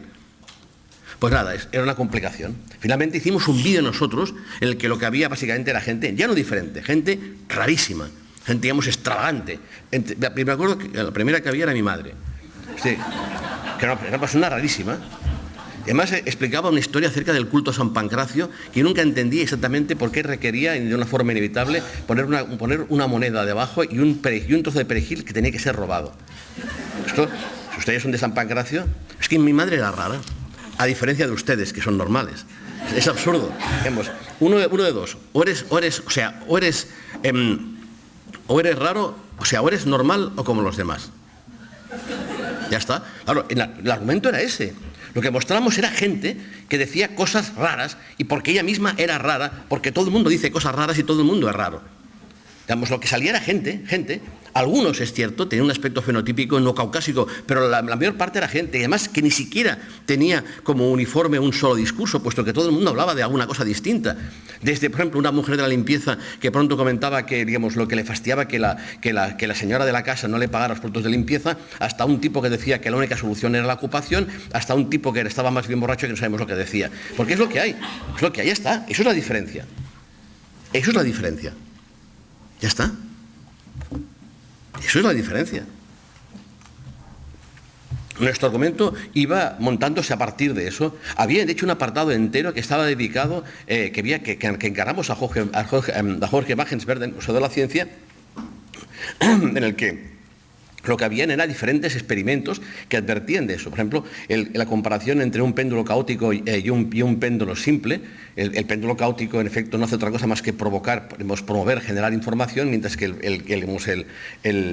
el péndulo simple era por definición uniforme y acababa siendo soporífero porque no implicaba información. De igual forma que poníamos, por ejemplo, un piano con una sola nota y un piano con un piano normal. Claro, la música era únicamente posible porque alguien era capaz de tocar el piano, es decir, combinar de una forma poco menos que infinita un número finito de notas.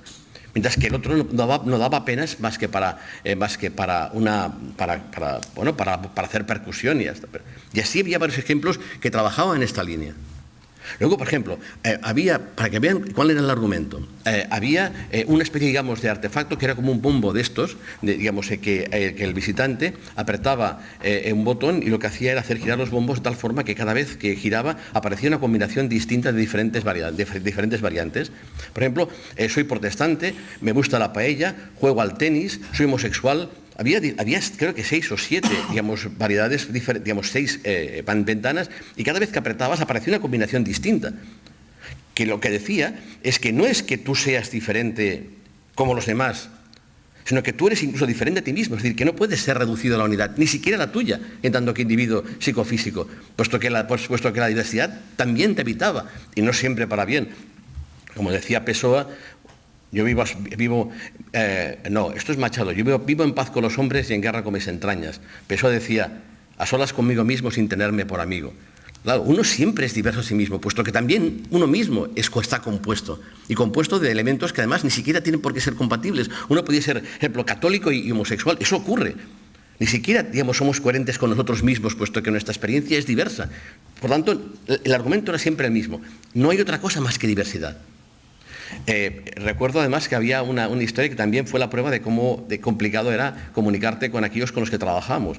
Me acuerdo que le pedimos, había una especie, de pared en la que había unos agujeros en los que ponía, ¿qué hace tu nuevo vecino? Claro, lo interesante básicamente era que el experimento servía para demostrar hasta qué punto era idiota el argumento según el cual el ser humano tiene miedo a la diversidad, tiene miedo a la diferencia. Claro, lo que ponemos de manifiesto es que los seres humanos no pueden evitar sentirse atraídos justamente por la diferencia, por la información, por lo distinto. Claro, todo el mundo miraba por el agujero. Claro, lo desconocido nos atrae. Es más, es la materia primera de la inteligencia, de la ciencia, de la poesía. Pues bien, fíjense, les pedimos que dentro hubiera unos vídeos en los cuales se mostraban a unos magrebíes y a unos homosexuales y tal. Y van los pavos estos y nos traen un vídeo en el que había unos magrebíes rezando y unos homosexuales dándose la mano en el sofá. Ahora decimos, oye, lo mismo, y ¿es que esto va en serio? O sea, ¿tú no has entendido nada de lo que te hemos pedido?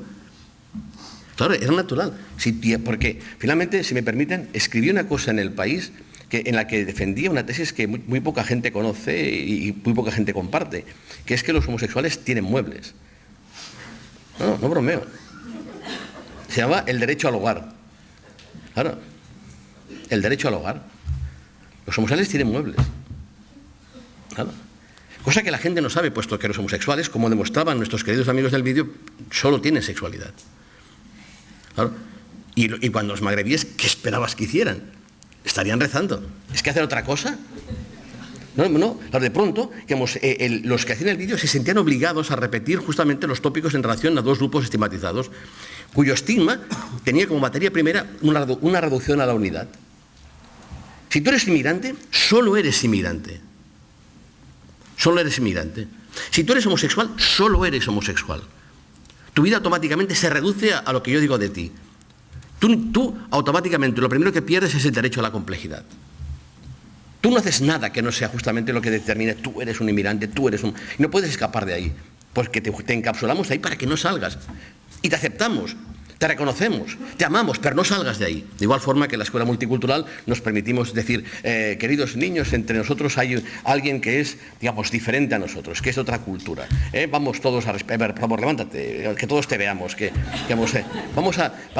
vamos todos a aceptarle, venga, todos a aceptarle, todos a quererle. Vamos a montar un día especial en que cada cual traerá una cosa de su cultura. Ese tipo de discursos, en el fondo lo que hace justamente es marcar a aquel que es públicamente declarado como distinto, que es obligado justamente a convertirse en un ser público, para el que el primer paso que se le da para marcarle es negarle el derecho a una distinción clara entre público y privado. Por tanto, a partir de ahí, bien, acabo con esto. Entonces, todo esto francamente no sirvió para nada. Es más, de hecho, fíjense, había una parte que era en que cuando los visitantes, la mayor parte de ellos escolares, llegaban a la exposición, eran divididos en dos grupos, de los cuales uno, el más minoritario, recibía una especie, un brazalete amarillo. ¿Saben por qué? Porque nuestros monitores tenían un entrenamiento especial que permitía distinguir a los brazaletes amarillos, que eran gente básicamente, de mal vivir, gente cuyas costumbres son inaceptables, que practican cultos, abominables, que tienen costumbres obscenas y cuyos hijos, bajo ningún concepto, deberíamos aceptar que fueran con nosotros a la escuela. Una vez debidamente segregado el grupo minoritario, recorría la exposición diferenciado del otro grupo, que en efecto iba adelante. Al final, en la sala del Centro de Cultura Contemporánea, estaban sentados de una forma distinguida, puesto que se colocaban en una parte de la sala, en unos asientos que habían sido colocados, en los que se había cubierto el asiento con una funda amarilla. De hecho, a lo largo de toda la exposición eran sistemáticamente insultados. Había unos marcos, una especie, de letreros, en los que, en efecto, se les insultaba. ¿Por qué? Porque eran brazaletes amarillos. Ya está. Y lo interesante es que al final los monitores se dedicaban a separar a los dos grupos, el minoritario con el brazalete y el que no lo llevaba, que era mayoritario, y de pronto se les explicaba que si el juego hubiera continuado, que no era ningún juego, los que llevaban el brazalete hubieran hecho los peores trabajos, hubieran cobrado menos dinero y hubieran sido abiertamente, segregados porque en efecto porque eran inferiores. Y es curioso, pero muchos adolescentes y jóvenes que lo tomaban como un juego acababan francamente mosqueados, acababan incómodos. ¿Por qué? ¿Saben por qué se sentían incómodos? Porque era verdad, porque eran brazaletes amarillos, siempre lo habían sido. ¿Y por qué lo eran? Bueno, porque el monitor lo había dicho y porque ellos lo sabían. El argumento tenía una doble función. En primer lugar, en efecto, hacer entender que no es verdad que la diferencia justifique una segregación, una discriminación, una marginación. Es al revés. Es la discriminación, la segregación y la marginación la que justifica el racismo, puesto que el racismo es el soporte ideológico que permite naturalizar justamente el trato desigual que recibe alguien. No es que alguien sea, maltratado porque es inferior. Se le inferioriza para justificar el maltrato que recibe, lo cual hace que la lucha contra el racismo sea inútil. En el sentido que parte de la premisa de que el racismo es la causa de las conductas racistas, y no al revés, que son las conductas racistas las que son la causa del racismo como ideología. Es decir, primero está el trato discriminatorio, la desigualdad, y luego la desigualdad busca un argumento, justamente para naturalizarse. Si no lo encuentra en algún dato objetivable, el color de piel, ningún problema, se lo inventa y en paces. El supuesto que, por ejemplo, hacía que Jean-Paul Sartre sostuviera que el antisemitismo fue básicamente, que los judíos fueron básicamente un invento de los antisemitas. Que primero estuvieron los antisemitas y luego estuvieron los judíos perseguidos. Primero, hubo alguien que dijo, estos tienen la culpa. ¿Quiénes? No sé, estos. ¿Quiénes son estos? Es igual. Y repito, si de pronto el mecanismo que marca no encuentra una razón para justificar una desigualdad, se la inventa. Lo ha hecho cientos de veces. El estigma consiste justamente en eso, en aplicarle un dato discriminatorio a alguien a partir de la reputación que merece, que nunca ha sido demostrada, pero que el prejuicio permanentemente mantiene activa, sin que exista ningún soporte, puesto que el propio grupo ya es un invento. Bueno, el Estado español es un ejemplo de ello. Vaqueiros, maragatos, chuetas, agotes, judíos, son un ejemplo perfecto de cómo se puede inventar un grupo básicamente para perseguirlo después. Luego, de hecho, sabrán perfectamente que el ejemplo más espectacular es el famoso tema de los Hutus y los Tutsis en ciertos lugares de África, que son un invento puramente colonial, que nunca tuvieron una base objetiva. Claro, esto es una de aquellas cosas que cuesta explicar. Claro, trabajamos siempre con la idea de que la diferencia es lo que justifica la diferenciación. Es decir, nos diferenciamos porque somos diferentes. Intenten compartir el argumento si es que les convence de que en el fondo es al revés. No es que nos diferenciemos porque somos diferentes porque nos diferenciamos y con frecuencia porque nos diferencian. Es decir, primero está la diferenciación y luego está la diferencia que nos diferencia. Y no es pero si toman una molestia de tomarme solo un poco, verán que es así. Digamos, primero está la diferenciación. Y es la diferenciación la que permite diferenciarnos, pero la diferenciación no es un hecho natural. De igual forma, digamos, que primero está el nacionalismo y luego está la nación y no al revés. Pero en fin, ya no quiero tampoco complicarles la vida más de la cuenta esta mañana. Lo que digo es que el fracaso fue total. Es más, si me permiten, yo después de que fuera a Madrid, automáticamente exigí que quitaran mi nombre de la exposición. El hecho, en que Madrid, la exposición fuera inaugurada por Álvarez del Manzano con un discurso alucinantemente racista, me pareció que era la prueba de que todo era un cuento y que en el fondo, aquí lo que había básicamente es la ganas de cubrir el expediente, hacer algo, algo rollo antirracista y para adelante. Porque la práctica fue eso. Claro, luego fue a Jerusalén y estuvo en Marsella y no sé dónde ha ido más, pero está claro que justamente sirvió para todo lo contrario de lo que pretendía. Y no voy a extenderme mucho más en ejemplos, uno más solamente, el tema de la Comisión de Inmigración del Parlamento de Cataluña. O sea, aquello fue un calvario. Ahora ya se ha disuelto, pero créeme que fue una lucha imposible. Era imposible hablar de nada. De nada. Una parte, de la comisión la formábamos gente que teníamos que ver con la academia, la otra parte eran políticos. Los políticos y las políticas trabajaban a partir de materiales puramente mediáticos. Nosotros intentábamos hablar en serio, imposible. Recuerdo una discusión alucinante a propósito de qué es un inmigrante. Fíjense, yo me opuse en su día a que en mi departamento asumiera una asignatura que se llamase Inmigración y Diversidad Cultural. Y básicamente, ¿saben por qué? Porque entendí que la inmigración no era un tema de antropología. La antropología no estudia la inmigración. La inmigración es un asunto que compete a la demografía, pero no a la antropología. ¿A qué compete la antropología? Dirán, a los inmigrantes. Vale. Hombre, va. Inmigrantes, claro. Intenta discutir con ciertos políticos, seguramente no los que están aquí, pero otros, intenten discutir sobre qué es un inmigrante. Define inmigrante, define inmigrante. No, define inmigrante, ¿Qué es un inmigrante? Es que ni siquiera es una figura legal. No hay ninguna ley que hable de inmigrantes. Hay leyes de extranjería, pero no de inmigración. Bueno, hay leyes de inmigración, pero no hay leyes de inmigrantes. El inmigrante no existe, a no ser que el mismo, que tú le digas que es un inmigrante y él justamente asuma esa denominación. Es más, no se lo discutas porque, hostia, ahora no me digas que no soy un inmigrante, déjame ser algo. Porque es imposible definir de una forma positiva inmigrante. ¿Qué es? Cuando uno es inmigrante, ¿esto cómo funciona? ¿Esto se le pasa? ¿Tiene algún tipo, de cura? ¿Hay cursillos? No sé, es que, por favor, les pido únicamente que este tipo de jerga, minorías étnicas, ¿pero ¿esto qué es?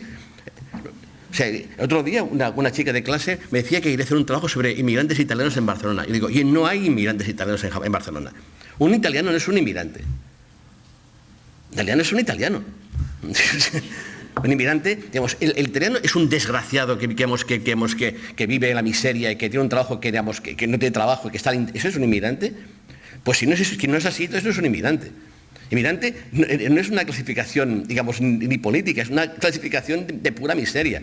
No es que los inmigrantes estén abajo, es que los que están abajo son inmigrantes, aunque hayan nacido aquí, que de pronto es lo que produce esa cosa, maravillosa que a todos nos fascina, de que puedan existir inmigrantes de segunda generación.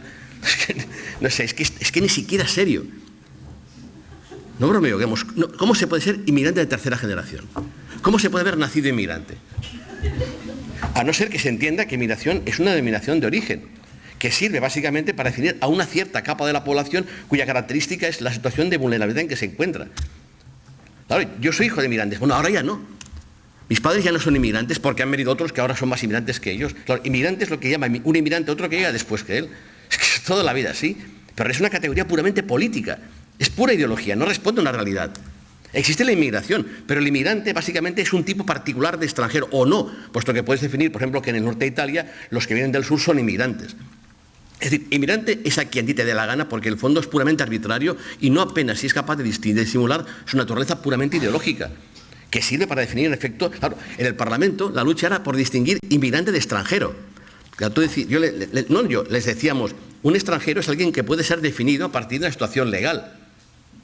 En cambio, un inmigrante no, un inmigrante es básicamente una denominación puramente ideológica, que en efecto el inmigrante puede asumir, seguramente porque también le puede convenir según cómo, en ciertas circunstancias. Incluso puede profesionalizarse como inmigrante, en ciertos casos. Pero en la práctica lo que hay básicamente es una categoría, pero todos los demás son igual. Ciudadano. O sea, los inmigrantes no son ciudadanos. Punto, ya está. ¿No? Digamos, ya te puedes poner como te venga en gana tú. No son ciudadanos. Lo que convierte en cómico que de pronto una criatura puede ir a clases de ciudadanía cuando su padre no es ciudadano, ni lo será. Pero es que es todo como una burla, ¿comprenden? No, esta gente no son ciudadanos. No son ciudadanos. Los derechos humanos. ¿Qué derechos humanos? ¿Qué derechos humanos? ¿Cuál es el número uno? Todos los seres humanos nacen libres e iguales. Sí, yo creo que hay un artículo en la Constitución española que dice que todos los españoles son iguales ante la ley. Lo cual implica automáticamente que quienes no son los españoles no son iguales ante la ley. Lo cual automáticamente vulnera de entrada de toda declaración de los derechos humanos. Es que es un cuento. Es que no es verdad. Es la ilusión de las mediaciones que hace creer que existen territorios neutrales en que la gente puede ser todo el tiempo guay. Y digamos, claro, Habermas es, digamos, la acción comunicativa, en que la gente es reconocida en función de su competencia para la comunicación y la empatía mutua, y en la que de pronto las gravitaciones sociales y de clase han desaparecido, porque lo importante básicamente es que circule la empatía, la simpatía y la comunicación.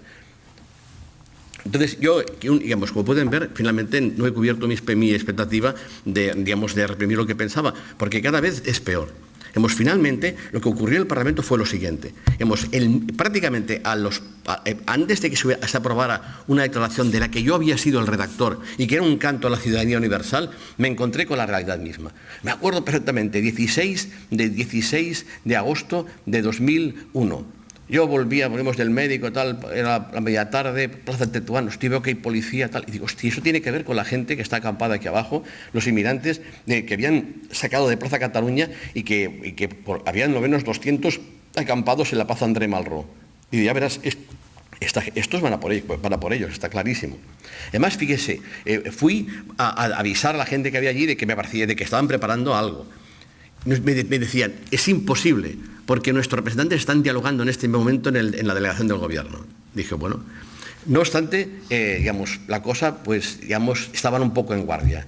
Y sí, al cabo, de un par de horas, aparecieron, las furgonetas de la policía, le rodearon, además, los blancos de tal, entre comillas, hicimos una cadena alrededor suyos. Mira que fuimos imbéciles, porque le hicimos el trabajo a la policía, porque no venían a expulsarles. Era una cacería, era una razzia. De pronto, casi prácticamente un centenar de inmigrantes cazados, literalmente, por las calles, por los túneles del metro, como si fueran venados, arrastrados como si fueran venados, y culpables únicamente de estar ahí, de ocupar un espacio público que con ello demostraba que nunca sería público. Si tienes la piel oscura, ya no es público para ti.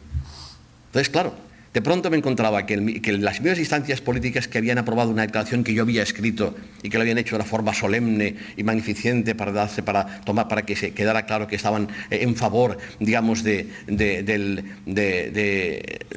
la comprensión, la tolerancia, las mismas instancias son las que estaban aporreando aquí a gente en la calle. Y luego esto ya fue el principio, el final ya fue el descaro, fue la mamarrachada inmensa del 2004 y el Foro de las Culturas, que ya se te caía la cara de vergüenza. De hecho, en el Congreso de 2002, del que fui secretario, elaboramos justamente un documento en que advertimos dónde había ido a parar la Organización de Cultura, en justificar lo que era una burda y grosera operación inmobiliaria que se atrevía justamente a enarbolar grandes valores humanos de los derechos y de la tolerancia y de la comprensión entre culturas y la sostenibilidad y la paz, justamente para llevar a cabo lo que era simplemente una parte de la destrucción de Barcelona y su puesta en venta como un producto comercial a especuladores y empresarios hoteleros. Fíjense la cultura donde ha quedado. Claro, entonces, cuando uno contempla eso, díganme ustedes si no tengo razones para advertirles, y un poco estoy acabando, si les parece, un poco, no para decirles que, a ver, y no quiero que me entiendan mal, porque cuando de pronto uno se expresa así ante personas como ustedes que trabajan en el ámbito de la gestión cultural y de la diversidad, pueden entender que estoy haciendo una crítica negativa, creo que entiendan bien lo que les digo. En primer lugar, porque yo mismo puedo asumir esa contradicción. en este momento, como pueden ver, soy bastante escéptico acerca de lo que, por ejemplo, llamamos la figura del mediador cultural. En cambio, al mismo tiempo, debo decirles que como miembro de la Junta Directiva del Instituto Catalán de Antropología, estoy directamente comprometido en que los antropólogos seamos reconocidos como competentes para ejercer como tales. Por tanto, yo asumo la contradicción. Digamos que de pronto tengamos que estar ahí, ustedes y yo, y tengamos que estar ahí, vamos dando la cara en lo que son frentes de acción social en las que hay problemas. Otra cosa es que al mismo tiempo les diga que sean prudentes y que cuidado con acabar convenciéndose a sí mismos de que la problemática que tienen ustedes que administrar está fundamentada en la diversidad y no en la desigualdad. Porque mi argumento básicamente es ese, ¿comprenden? Que digamos que seguramente tendremos que hacer frente a lo que son lugares comunes y tópicos que insinúan que la causa de los problemas que ciertas personas sufren tiene que ver con su cultura, lo cual acaba llevando a una conclusión perversa, que dado que el problema es de incomprensión y de falta de comunicación, lo que tenemos que hacer es llenarnos de comunicación y de comprensión, y no es verdad. Siempre habrá problemas, digamos, de copresencia, de convivencia. Es más, ni siquiera nos tendría por qué preocupar, es más, nos tendría que alegrar. ¿No están ustedes por la integración? Nadie integra más que un conflicto. Bueno, pues ya está, siempre habrá conflictos. La idea, digamos, de una armonía universal en que la gente vaya por la calle abrazándose, digamos, no es que sea posible, es que ni siquiera es deseable. Habrá conflictos, ¿por qué? Porque una sociedad compleja está conformada por grupos y segmentos que tienen entre sí relaciones de incompatibilidad, que son antagónicos. Por tanto, eso es lo que hay. Por tanto, descarten ustedes que se va a producir por esa ecumene, que ni siquiera es deseable, puesto que eliminaría el factor de conflicto en el cual una sociedad compleja deposita su confianza en progresar, en prosperar, porque es su materia prima, es su combustible. No sé por qué estos de resolución de conflictos. Lo que habría que hacer es provocar más conflictos. Hombre, algunos pagamos por ello, por cierto. Y quizás también alguno de ustedes. Usted es un poco conflictivo, te dirán, y eso será un atributo positivo, créanme. Pues bien, frente a eso, lo que uno que tiene que hacer es tener presente básicamente eso. Y tener cuidado especialmente con un enemigo que no siempre tenemos presente. A ver, no se engañen, el enemigo no es el racista. El racista, ese tipo tan tonto que es incapaz de contestar correctamente a las encuestas que le pasan de vez en cuando y que luego dicen, aumenta el racismo en Ciutat Vella de Barcelona. Ese es el más inofensivo. Es el racista, no el racista, no el militante, que en el fondo va bien porque está localizado y permite decir, helo ahí, este es el racista, fantástico, lo cual permite que las mayorías sociales, la clase media, los gobernantes, siempre puedan pensar que en efecto el problema es básicamente el racista. Lo cual va muy bien porque la sugerencia es contra el racismo, más policía, lo cual no deja de ser cómico, dado que la mayor parte de acusaciones contra el racismo no son contra los racistas, sino contra la policía. La cuestión está entonces, de pronto, en que entendamos que de quien tenemos que tener cuidado es de cierta gente que está en nuestro entorno, incluso de nosotros mismos, que es el de convertirnos en víctimas de esto que hoy por hoy hace estragos, que es el buen rollismo. Allí en Barcelona es una cosa que llamaremos el manucheísmo, ¿sabes? Que de pronto consiste en llenarte, digamos, de buenas intenciones y de rollos guays y tal, y no darte cuenta de que en el fondo la gente que está firmando las órdenes de expulsión no son skins, son tipos con traje y corbata. Son gente educada, gente que come cuscús los domingos. Digamos, en serio. Miren, hoy por hoy, el verdadero racismo, el peligroso es justamente ese. El que se llena la boca de buenas intenciones y en cambio es pura hipocresía. Porque vive únicamente de proclamaciones y de virtudes. Lo que implica básicamente son las virtudes exhibidas, no lo que haces en tu vida, que puede ser lo contrario. Entonces, según cómo podemos encontrarnos con ciertas circunstancias que en el fondo seguro que ya se producen ahora, que es que al final acabemos coincidiendo más con ciertos racistas que no con ciertos antirracistas. Esto lo explica muy bien Miquel Aramburu en su trabajo sobre Ciutat Vella, donde explica en efecto cómo los antirracistas, digamos, del barrio que han ido a vivir porque el barrio es guay, el rollo bazar multicultural y tal, de pronto son los individuos que llevan sus criaturas a los colegios concertados, y si son súper progres, a colegios públicos fuera del barrio, por ejemplo el Bosque en Montjuïc. Mientras que los racistas, la gente que contesta mal a las encuestas y dice que la culpa tienen los negros y los moros tal, son los que acaban llevando a sus hijos a los colegios públicos, donde acabarán mezclándose con los hijos de los moros y de los negros y de los sudamericanos y de los pakistaníes, y que son los verdaderamente multiculturales. Eso es el multiculturalismo real. Entonces, digamos, atención con ese antirracismo puramente proclamativo, retórico, que piensa que una buena teoría lo soluciona todo. Y como no quiero acabar sin dar ejemplos de películas, miren, 2 películas interesantes que quiero que vean para ilustrar mi punto de vista, aunque sea únicamente para que vean que tampoco están aislados. Los 2 tienen temática parecida. Crash, la habrán visto, y Gran Torino. Gran Torino. Oiga, si no hay una base no hacemos nada, ¿eh? Gran Torino, o sea, la de Clint Eastwood. O sea, ¿la recuerdan o no? Bueno, pues estamos en eso. En las 2 películas hay una temática parecida. ¿Quién es racista y quién es antirracista? Claro, aparentemente todo el devenir de las 2 películas muestra como inequívocamente racistas a unos personajes que en la práctica son los que realmente tienen conductas antirracistas, cuanto menos más generosas.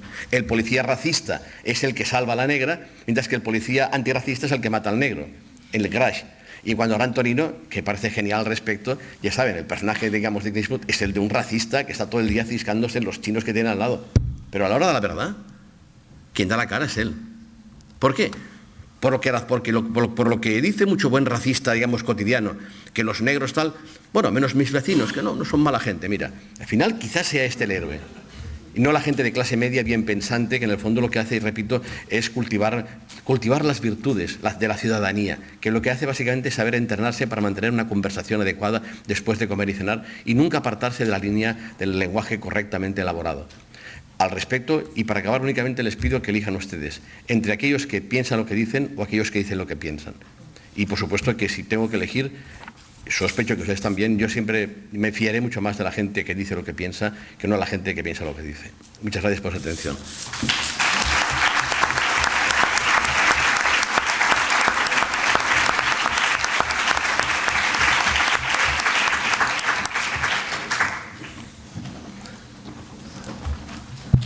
Bueno, ustedet badauzkagula hainbat gauza komentatzeko eta eztabaidatzeko, eta ustedet bi saioak oso emankorrak direla arlo horretan, beraz badaukagu tartetxo polit bat eztabaidatzeko eta honen inguruan solasteko.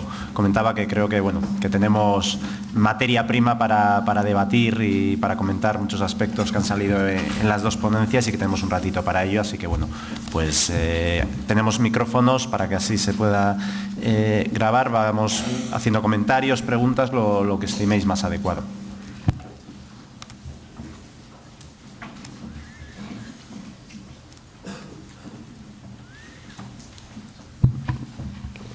Levantar la mano para cualquier...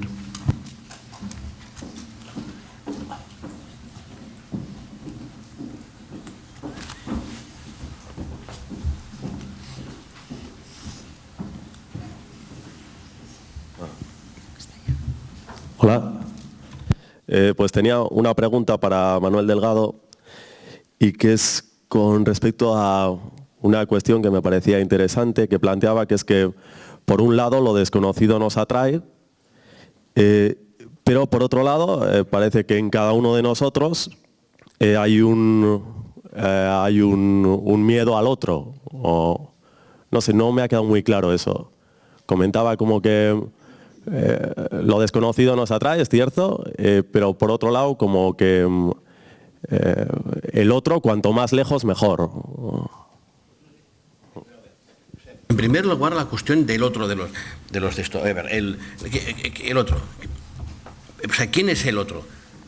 No sé si ustedes conocen una perspectiva que es la fuente del llamado interaccionismo simbólico, que es George Herbert Mead, que justamente tiene un texto clásico, Espíritu, Naturaleza y Sociedad, en que acuña el concepto de otro generalizado.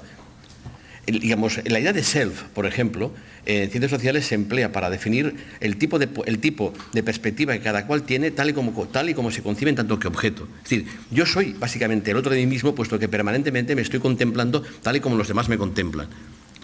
Por tanto, el otro básicamente tiene que definirse bien, puesto que si el otro siempre es el otro, todos vamos mal. Perdónenme, no quiero que parezca un juego de palabras. Digo que el problema de toda esta discusión es que el otro siempre es el otro y que ese otro no tiene otro. Es decir, no hay vuelta de espeja, digamos, ¿comprenden? El otro siempre es aquel que de una forma u otra nosotros llamamos otro, al que segregamos y decimos tú el otro. El rollo tú étnico, yo normal, tú diferente, yo normal. Entonces, claro, todo el mundo es el otro, incluso el otro de sí mismo. puesto que todo el mundo se contempla siempre como si fuera otro. Eso es la base de cualquier forma de interacción humana. En cuanto a la cuestión, digamos, yo no he dicho que en el sentido habitual, a ver, no sé si ustedes, ya que hablamos de interaccionismo, conocen la obra de Erving Goffman, que para mí es un autor fascinante. Desde luego, tendrían que sentirse obligados a leer cuando menos un libro suyo, que es Estigma. Estigma, Erving Goffman, lectura obligatoria. Luego se lo pregunto, pero es importante porque ahí es donde explica el papel, digamos, en qué consiste la marca, la mancha. Digamos, ¿qué es un estigmatizado? Alguien, la presencia de la cual nos mueve una cierta angustia, una cierta ansiedad. Pero es muy importante este libro y ustedes deberían sentirse obligados a leerlo. Se llama Estigma y está publicado por Amor Rortu. Bueno, entre las perspectivas teóricas hay una que tiene que ver con lo que llama desatención cortés, que implica que en relación con el otro, digamos, la persona que está con nosotros, en lo que implica básicamente un signo de cortesía, es que no le hagamos caso, es que nos mantengamos distantes. Pero ustedes ya lo saben. Lo que justifica la copresencia en espacios públicos, en principio, se supone que es el distanciamiento y la reserva. Un individuo que se comporta como individuo, como ser libre en principio, en un espacio público, lo que reclama de los demás no es el derecho a la diferencia, es el derecho a la indiferencia. Oigan, a ver si no me miren así como si... A ver, oiga, ahora cuando vayan por la calle, digamos, vulneren semejante principio. Dedíquense a mirar a la cara a la gente con la que se cruzan. ¿Vale? O vayan ustedes en el metro autobús y, digamos, quédense fijamente mirando a alguien que tengan delante. Claro, automáticamente esa persona vivirá su actitud como una alarma, como un motivo de alarma, como una amenaza. Cuando estamos en presencia de alguien, somos indiferentes a él, básicamente porque le informamos de que sabemos que está ahí, pero no tenemos ningún plan en relación a él. Eso es lo que permite estar juntos. ¿Es así o no? No sé... hagan la prueba, repito, muestren algún tipo, digamos, de interés por alguien que no conocen en un contexto público. Hombre, puede ser una señal de amor a primera vista, pero créanme que la otra persona lo tomará como una amenaza. ¿No? Es decir, oigan, la persona que va conmigo en el tranvía, en el metro, tal, no sé quién es. Es más, es que me tiene sin cuidado. No tengo que hacer nada con ella. No la he visto, no la volveré a ver.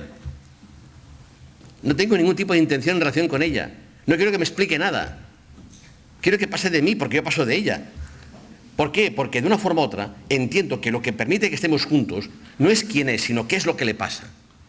Si la persona está sentada al lado mío, lo que haré básicamente es firmar con ella un pacto de indiferencia mutua, que implica la evidencia de que ambos tenemos una cosa que hacer, que es tomar un autobús que nos llevará cada cual a nuestra parada. Eso es una relación, digamos, de distanciamiento, que es la que nos permite ejercer el derecho al anonimato, que sería el fundamento del derecho democrático, el que nos convierte en masas corpóreas con rostro humano, que como se bien les ha explicado, es la materia primera de cualquier orden democrático. Soy un ser humano, soy una masa corpórea con rostro humano. O sea, déjame en paz. Ya está. O sea, es que ni me mires. Ahora bien, si de pronto esa persona, digamos, se puede definir en función no de quién es, que me importa un bledo, sino de lo que pasa, la cosa cambia. Si de pronto la persona que tengo a mi lado se desmaya, no te quepa duda que acudiré rápidamente a su auxilio. ¿Por qué? Porque he firmado con ella un pacto de ayuda mutua. No porque la conozco, sino porque no la conozco. Y porque espero que alguna vez alguien, si a mí me pasa algo por el estilo, venga a mi ayuda también. No a pesar de que no le conozco, sino porque es un desconocido. Pero también ejerzo justamente el derecho a mirar de reojo a aquella o aquello que de una forma u otra me atrae y que podría verse molesto con mi mirada. No tiene que ver nada incompatible. Lo que estoy diciendo únicamente es que uno puede reclamar el derecho justamente a esa indiferencia. Ese derecho justamente a pasar desapercibido. Es decir, el derecho a no tener que dar explicaciones. El derecho incluso a mentir. El derecho a ser máscara. El derecho, digamos, incluso a tener amores de barra, si me permiten el ejemplo particular de una canción.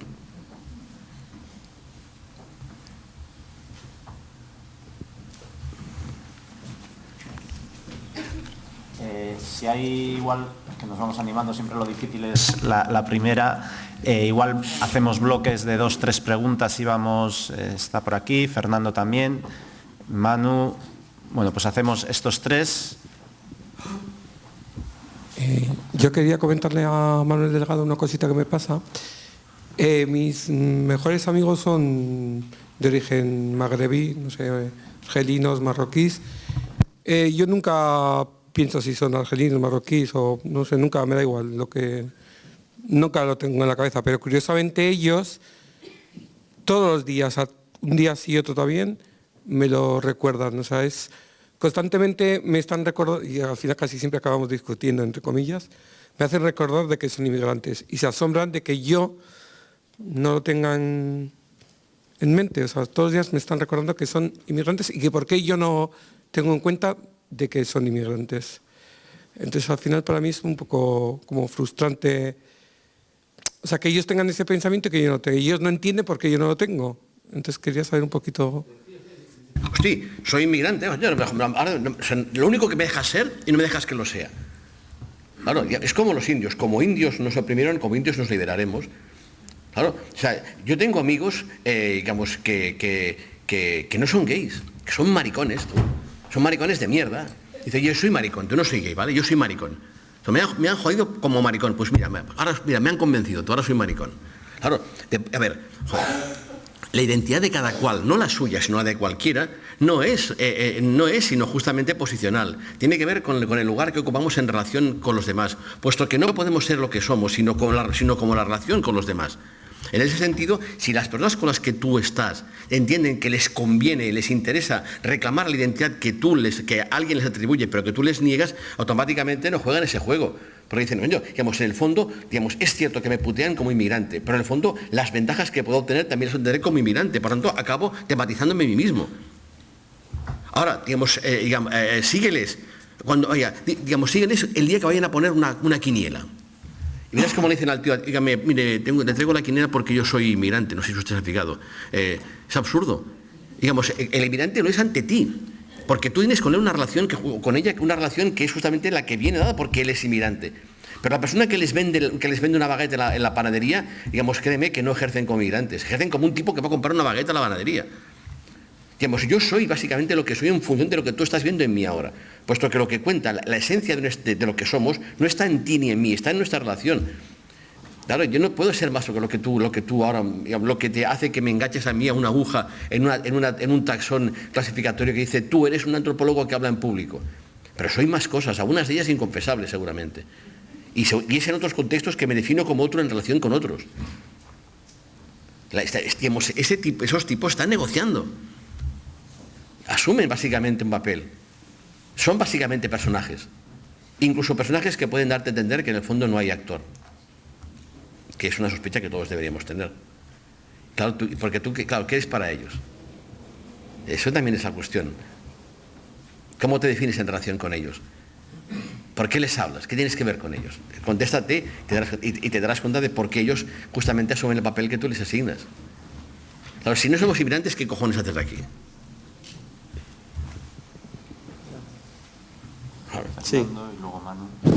Sí, yo le quería hacer una pregunta a Xavier, que me ha sugerido el discurso de Manuel. Yo suelo discutir en el ámbito de la diversidad funcional, que es un término que ha ido cobrando fuerza en lo que llamábamos antes el mundo de la discapacidad, ¿no? Entonces, a mí me parece que es un concepto interesante. Hay diversidad funcional porque hay personas que tienen unas capacidades, otras tienen otras y otras tienen otras. Según el concepto de diversidad que le he entendido a Manuel, todos somos igualmente diversos y en ese sentido no tendría sentido que hubiera gente que dijera yo soy una persona con diversidad funcional. Era como lo de... Es decir, es como romper una contradicción en sus propios términos, pero cuando he dicho esto he sentido a veces como un rechazo porque esa persona que se llama a sí misma persona con diversidad funcional, al parecer entiende que es un término más aceptable, pero que, como digo, a mí me parece contradictorio y quería saber tu opinión. Y también la de Manuel, si quiere tercera, claro. Bueno, a mí personalmente no me entusiasma hablar de diversidad funcional. Estoy muy implicado en la causa de la diversidad funcional o discapacidad y por eso se me pregunta esto. Concretamente, a mí no me gusta especialmente el tema de la diversidad funcional más que sí remite a lo que tú indirectamente has dicho, es decir, hablemos de que lo nuestro está dentro, es decir, nuestra discapacidad, pues yo no veo, yo tengo pues unas limitaciones cognitivas, yo tengo no sé qué, pues si admitimos que esa que hemos llamado hasta ahora discapacidad entra dentro de lo que es un concepto más global que nos engloba a todos, que es concretamente la diversidad en el funcionamiento de nuestras capacidades. Entonces, si decimos tenemos todos diversidad en el funcionamiento de nuestras capacidades, y unos tienen unas y otros tienen otras, y se acabó. Entonces, lo que pasa es que si nosotros planteamos esa categoría en ese horizonte, como tal, es una categoría no identificadora de un grupo particular, sino simplemente constatadora de lo que todos somos. Todos tenemos capacidades con diversidad de funcionamientos y punto. Pero el problema es que quien se plantea, quien reivindica de algún modo como diversidad funcional, quiere plantear a su vez una diferencia limitadora. Nosotros somos un determinado colectivo frente a otros. Y una vez que somos un determinado colectivo frente a otros, entonces nosotros tenemos que plantear otro modo de categoría. Y la discapacidad, en ese sentido, pues plantea más. Yo tengo, digamos, una limitación en algún sitio concreto. Entonces, pero a partir de que, ¿cuál ha sido el problema? Que cuando nosotros planteamos, primero yo no me defino por mi discapacidad, yo me defino por mi capacidad y por todo lo demás, y tengo una identidad compleja para utilizar otras categorías de cosas que el profesor Delgado ha dicho. Y entonces, lo que pasa que en ese conjunto de capacidades yo concretamente tengo algunas limitaciones congénitas o adquiridas, en fin, o por la desfortuna adquirida en un momento determinado. Y yo personalmente prefiero decir personas con determinadas discapacidades sobre la base de que la discapacidad también nos define a todos. Todos somos capaces y discapaces. Y dentro de las discapacidades, pues tenemos diversidad. Entonces, nuestras discapacidades a lo largo de la vida tienen avatares múltiples. Mis discapacidades de niño pequeño han sido enormes, mis discapacidades de más adulto de lo que ya soy, pues podrán serlo muy grandes. Después a lo largo de la vida he tenido unas otras, y hay un determinado sector de gente que tiene un determinado tipo de discapacidades que es interesante tenerlas presentes, pues para determinado tipo de trabajos específicos, para determinado tipo de atención. Pero bueno, la cosa es siempre compleja, pero en cualquier caso yo iría más bien por ahí, y sobre la base de que sí que es cierto que, bueno, las críticas del profesor Delgado son muy pertinentes para muchas cosas, pero después, evidentemente, a la hora de gestionar todas esas diversidades que están ahí, pues no nos queda quizá más remedio que agrupar diversidades, que trabajar diversidades, pero concretamente en el tema de la discapacidad, y sobre todo la discapacidad intelectual con la que yo trabajo, la cuestión del estigma, la cuestión de la separación, la cuestión de... han sido una cosa absolutamente fortísima. Pero bueno, eso nos metería ya en otro tema. Pero a partir de ahí, precisamente, si nosotros planteamos, somos todos seres con discapacidades, primero tenemos que crear una sociedad en la cual las cosas funcionen de tal manera que no haga falta tener presente la discapacidad de nadie, por la accesibilidad universal que se llama. Pues yo no tengo que plantearme si vengo en silla de ruedas o no vengo en silla de ruedas, porque a todos los sitios donde voy puedo ir con silla de ruedas o andando. Yo no tengo que plantearme si soy ciego o no soy ciego, no sé qué. Yo no tengo que plantearme si tengo algunos problemas cognitivos, porque tendré lectura fácil en todos los sitios para todos los lados que yo tenga que ir. Pero después siempre habrá ciertos límites. Habrá que ni siquiera con lectura fácil, pues alguno podrá llegar a ciertas cosas. Ni siquiera con... Y entonces tenemos que decir, pues para determinado tipo de cosas, los ajustes razonables que estamos llamando, pues no nos queda más remedio. En cualquier caso sí que, o sea, como que en el tema este de la diversidad funcional ha aparecido una tensión, y no voy a hablar ya más porque si no nos vamos yendo hacia otro tema. Ha aparecido una, de los que se están contemplando aquí, ha aparecido una tensión entre plantear la discapacidad como una limitación básicamente social más que personal, porque al final el impacto de la limitación es por las condiciones sociales, una limitación más social que personal, que tenemos que evitarla, y por consiguiente que al final la discapacidad sea irrelevante, que sería el horizonte de igualdad, y otro en el cual hay una cierta reivindicación de diferencia cultural. Hay un determinado sector de gente que quiere plantear una diferencia cultural y a eso les gusta más el tema de diversidad, no meramente funcional, sino diversidad más global. Si me permite una observación, le diré que, bueno, estoy completamente de acuerdo con Xavier, todo el mundo, todos somos discapacitados. Además, desde que han inventado esto de la inteligencia emocional, imagínense, digamos, ahí sí que estamos todos mal, todos estamos, digamos, todos somos handicapados o tal. Bueno, claro, pero es verdad, el tema siempre es esta cosa de, digamos, de hablar de diversidad cuando hablamos de desigualdad. En efecto, la persona que tiene algún tipo de dificultad, del tipo que sea, tiene esa dificultad, tiene ese hándicap, tiene esa discapacidad, lo cual no implica que sea un discapacitado. ¿Ven de pronto un ejemplo de cómo alguien que tiene una desventaja se convierte en esa desventaja? No es lo mismo tener una discapacidad que todos tenemos o tendremos, seguramente, a ser un discapacitado. Claro, el discapacitado es todo él, todo el tiempo, 100%. Otra cosa es que tengas una desventaja que puede superar o no puede superar, pero se entiende que un orden social justo debería garantizar esa igualdad que se traduce en políticas correctoras, en que haya personas que por la causa que sea empiezan a jugar con una cierta desventaja o que reciben esa desventaja a posteriori, vean, digamos, se les eche una mano justamente en efecto, para trabajar en el horizonte igualitario, siempre seguramente inaccesible, pero por el que merece la pena luchar.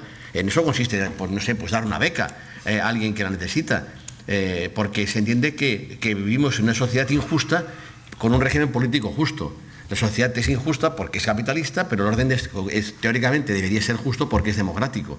Entonces tiene que haber una compensación que no se produce, no nos engañemos, pero se debería producir. Pues es lo mismo. Pero ahí está el truco. En el campo en el que estamos, de pronto, la manía de llamar diversidad a la desigualdad evita la evidencia, evita enfrentarte con la evidencia de lo que llamamos diversidad cultural, en el fondo es discapacidad cultural.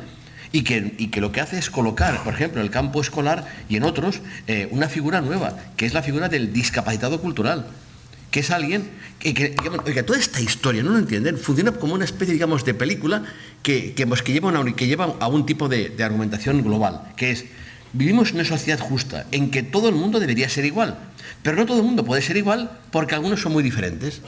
Ese es el truco, ¿comprende? Que viene a justificar por qué la igualdad no se produce.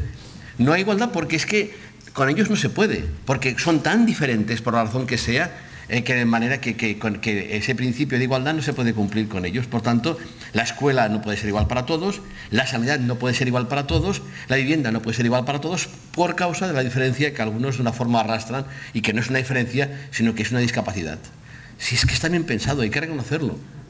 A eso me refiero, pero claro que si esa persona, la que digamos, tiene una discapacidad funcional, que hay que, de una forma u otra, hacer lo posible para que sea tal. De igual forma que un niño que llega a la escuela sin saber el idioma vehicular de la escuela tiene que recibir un apoyo especial para conseguir ponerse al día. Pero es que esto el sentido común lo reclamaría. Pero no hace falta que te inventes una película, una filosofía de la diversidad. Échale una mano, no te enrolles más. A no ser que quieres una forma u otra decirle, oye, te vamos a echar una mano, pero nunca olvides que tú no eres como los demás. Bueno, ese es mi punto de vista, si me permiten.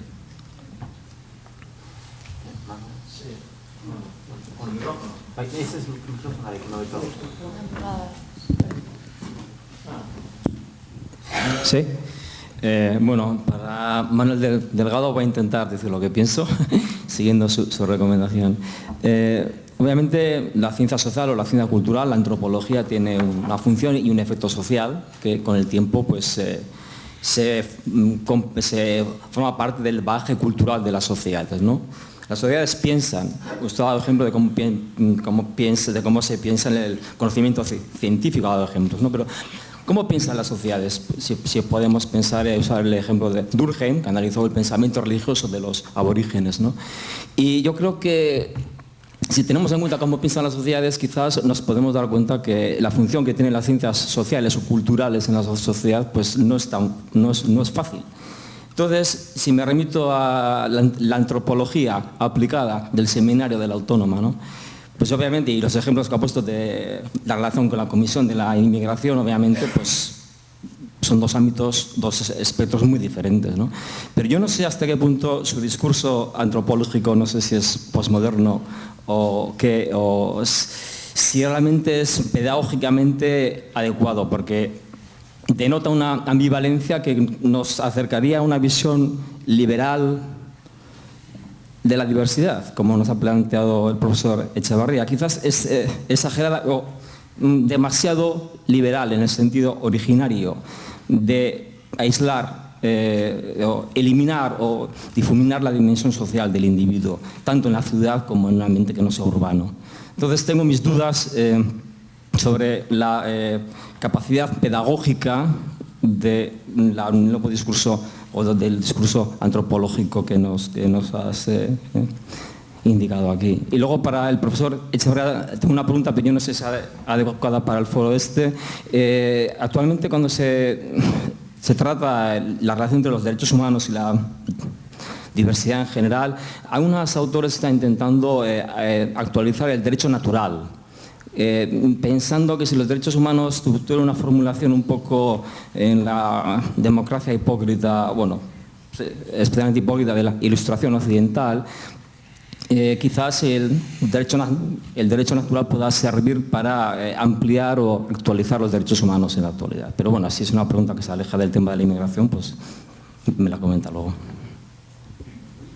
Bueno, si permite, en primer lugar, seguramente será mi torpeza a la hora de explicarme, pero no he hecho otra cosa más que justamente reclamar la presencia de lo social en las explicaciones de los hechos sociales. Porque lo que contemplo con preocupación es que la mayor parte de veces en el discurso sobre la diversidad siempre acaban invocándose los sentimientos personales como la alternativa que nos permite superar los conflictos. De pronto, claro, si el problema está, repito, en la diversidad, lo que hay que hacer justamente es llenarse subjetivamente, individualmente, psicológicamente, de nuevos sentimientos, de nuevos pensamientos, porque el problema está en mentalidades o ideas averiadas que pueden y deben ser corregidas.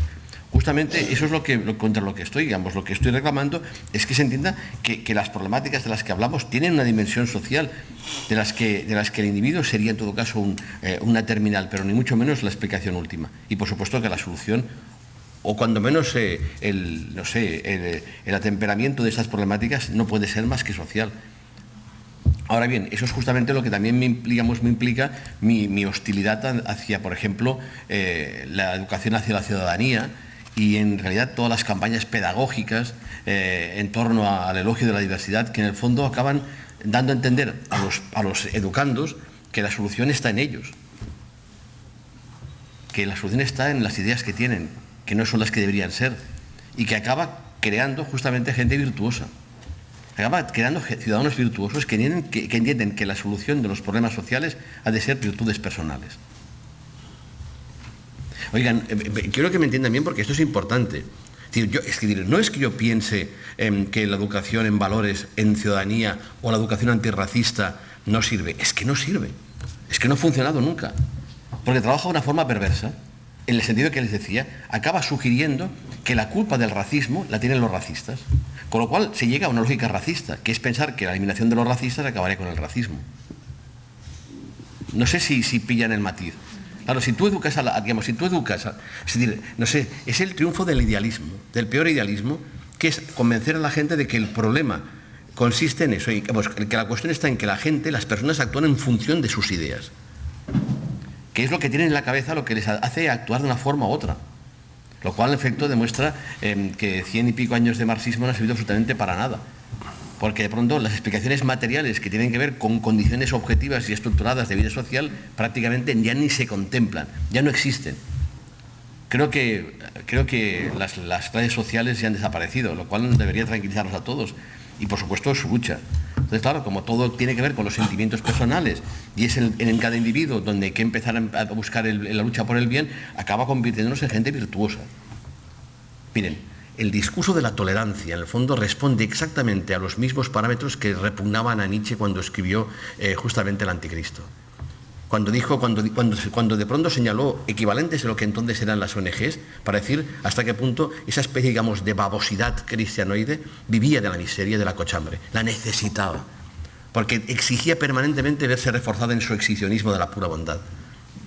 Eso es contra lo que yo estoy. Claro.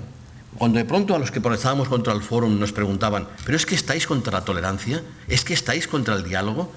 La respuesta era, sí, estamos contra la tolerancia y estamos contra el diálogo. Si es esto, por supuesto que sí. Porque, repito, acaba siendo esta especie, digamos, de fluidos en lo que todo está en nuestro corazón y de pronto ya no hay estructuras sociales, ya no hay explotación, porque no se entienden. La clave está en que nunca se pronuncian las palabras malditas. Explotación. De eso nunca se habla. Nunca se habla, digamos, de lo que significan, de lo que significan las pateras, de lo que significan, digamos, la carnicería que estamos sometiendo una parte del mundo a la que estamos atrayendo justamente para que ocupe los peores espacios del mercado laboral. Eso es lo que nunca se plantea. Se vende la idea de que en el fondo los inmigrantes lleguen aquí como si fueran náufragos buscando nuestras playas en las que llegarán como efecto, como náufragos o como invasores. Y es mentira. Vienen porque los necesitamos, porque hay un mercado informal que se nutre de ellos, que es la clave de nuestra riqueza. En cambio, jugamos a pensar que ellos son menesterosos y que lo que tienen que merecer es o que les hostiemos o que de pronto les llenemos de comprensión. Mire, si yo fuera un inmigrante, entre comillas, sinceramente, puestos a elegir, elegiría 1000 veces más al racista que me pega en una esquina que al tolerante que me perdona. De verdad, a mí lo que me fastidiaría es que alguien me tolerase alguna vez. Te tolero, ¿cómo que me toleras? ¿Tan superior te crees? En el fondo el racista, torpe, grosero, está más cerca de mí, porque en el fondo igual también es un colgado como yo. Pero ese tipo, digamos, de clase media que pretende, digamos, tolerarme, hay tanta arrogancia, tanta soberbia, tanto desprecio, que 1000 veces prefiero a alguien que en el fondo me toca.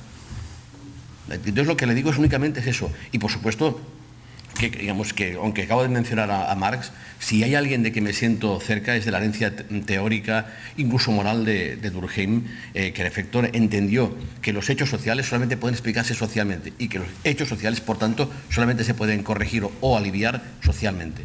Y que en ese sentido la pretensión de que el individuo tiene que ser la capital de las acciones, que es a él al que nos hemos de dirigir, es mentira. Los niños a los que educamos en ciudadanía, fuera en la calle van a ver lo contrario.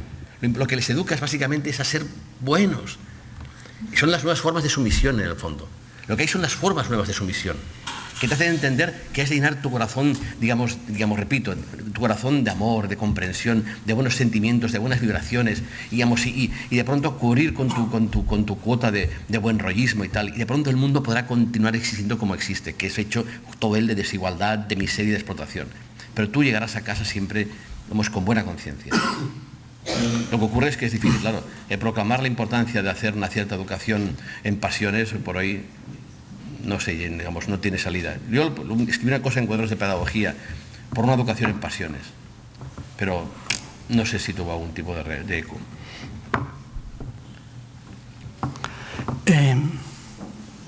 Bueno, comento un poquito lo que me ha... Bueno, primero, como yo trabajo cosas que ahora son criticadas, como la educación en virtudes, personalmente para mí, digamos que la educación en pasiones es educación en virtudes, porque para mí la pasión, digamos la virtud es precisamente un determinado modo de asumir la pasión, la emoción, etc. Globalmente hablando, yo sí que querría resaltar un poquito pues, que a mí me parece que hay que hacer el momento crítico de estas categorías. Y yo he hecho el momento crítico de la categoría de tolerancia, en concreto, que es particularmente desafortunado el propio término de tolerancia, pero el hecho de que hagamos con toda contundencia el momento digamos, empleemos el momento crítico de la categoría, no arrumbemos necesariamente la categoría, pues porque yo creo que las virtudes cívicas, de una manera adecuada, pues no son nada buenistas en el sentido de que sí he dicho, en fin, pero en cualquier caso, respecto, como tú me habías planteado el tema este del derecho natural, sí que va a ir por otros lados. Primero, la fundamentación de los derechos humanos en el derecho natural, en el sentido duro del término, filosófico del término, aparte de que se ha revelado imposible, porque quien acaba diciendo qué es el derecho natural y qué pide, puede ser peligroso, pues porque puede ser atosigador de las diferencias. Yo tengo otras fundamentaciones otro planteamiento de la fundamentación de los derechos humanos que es de mayor complejidad, pero me sospecho que si ahora me pongo a decirlo aquí, no entraría. Como vamos ya justitos, igual lo que hacemos, ahí hay preguntas y tranquilos, pero sí que las vamos agrupando y os pido tanto brevedad en la pregunta como las respuestas. Marijo. Sí. Vale, a Delgado le quería preguntar. No sé si hay alguna persona más que quiera hacer alguna pregunta. Sí, vale, pues vamos. Vale, pues a Delgado le quería preguntar. ¿Cuál es la conexión o la relación o la estrategia de trabajo entre el proceso de biopolitización de la ciudad o de las ciudades, Bilbao por ejemplo, y sobre ciertos grupos concretos inferiorizados y todo este discurso, ¿no?, de la interculturalidad, la LOA, diversidad cultural, religiosa, etcétera? Digamos, ¿cuál sería boicotear todo esto desde un trabajo de, por ejemplo, lo que a mí me interesa más, ¿no?, del tema de las biopolíticas y la ciudad, o plantearlo, ok, hay como dos planos, un plano en el cual ciertas personas a las que se les reconoce ciertos derechos, esto y lo otro, pueden trabajar en este plano, y sobre otras personas inferiorizadas a las cuales, digamos, debajo de la línea de lo humano, ¿no?, de O'Fanon, Boaventura Santos, trabajarlo en el otro lado, digamos, de biopolíticas, de disciplinamiento, vigilancia, control, no sé. Bueno, me alegra que de pronto... Disculpa, agrupamos y luego... Marijo. A ver, sí. A ver, para el profesor Delgado, usted ha basado, bueno, más o menos centra la problemática en la cuestión de la desigualdad en contra de la diferencia. Yo estoy de acuerdo, y en ese sentido me acuerdo mucho de... hay un colega de usted, el antropólogo Eudald Carbonell, que escribió hace unos años un libro donde decía que aún no somos humanos. Y luego posterior ha escrito otro libro más donde él realmente es muy pesimista y habla de un colapso de especie para el siglo XXI, en el sentido de que él dice que como no socialicemos mucho pronto y bien la tecnología, estamos metidos en una vorágine de investigación y tecnología de alto standing, pero grandes grupos humanos se están quedando atrás. Entonces, las enormes diferencias crean enormes desigualdades. Él es muy pesimista. Yo estoy de acuerdo con usted en que no es tema de diferencia, que es tema de desigualdad. Entonces, no sabe qué opinión tiene usted sobre... Él es muy pesimista y habla de este siglo como de un problema de colapso de especie en ese ensayo que tiene. Sí, en el tema este que se está tocando, yo creo que el marco que subyace es el tema de los derechos humanos, y creo que un poco cuando hablamos de educación en valores o de educación en pasiones, yo insistiría un poquito que es educación en derechos humanos. Me parece que sería un poquito en el marco este. Yo creo que ahí siempre se nos planteará un poco el tema de los valores, diríamos, universales que pretenden los derechos humanos, de alguna manera tendencia como esto, y siempre tendremos también un poco, diríamos, en el límite de toda la diversidad. Estamos hablando, diríamos, la posibilidad de articularlos con ese relativismo cultural que de alguna manera subyace a todo eso, ¿no? Pero creo que la línea tendría que ser siempre insistir en esta vía un poco de la educación de los derechos humanos serios, el derecho de justicia, de igualdad, de libertades, etcétera, etcétera. Yo creo que es el ámbito, sin caer en doctrinarismos de educación en valores, en ciertos valores, pero sí por lo menos sustentar esos valores fundamentales de la dignidad de la persona, de la libertad, de la justicia, etcétera, ¿no? Para mí ese sería el ámbito un poco. No sé lo que os parecerá.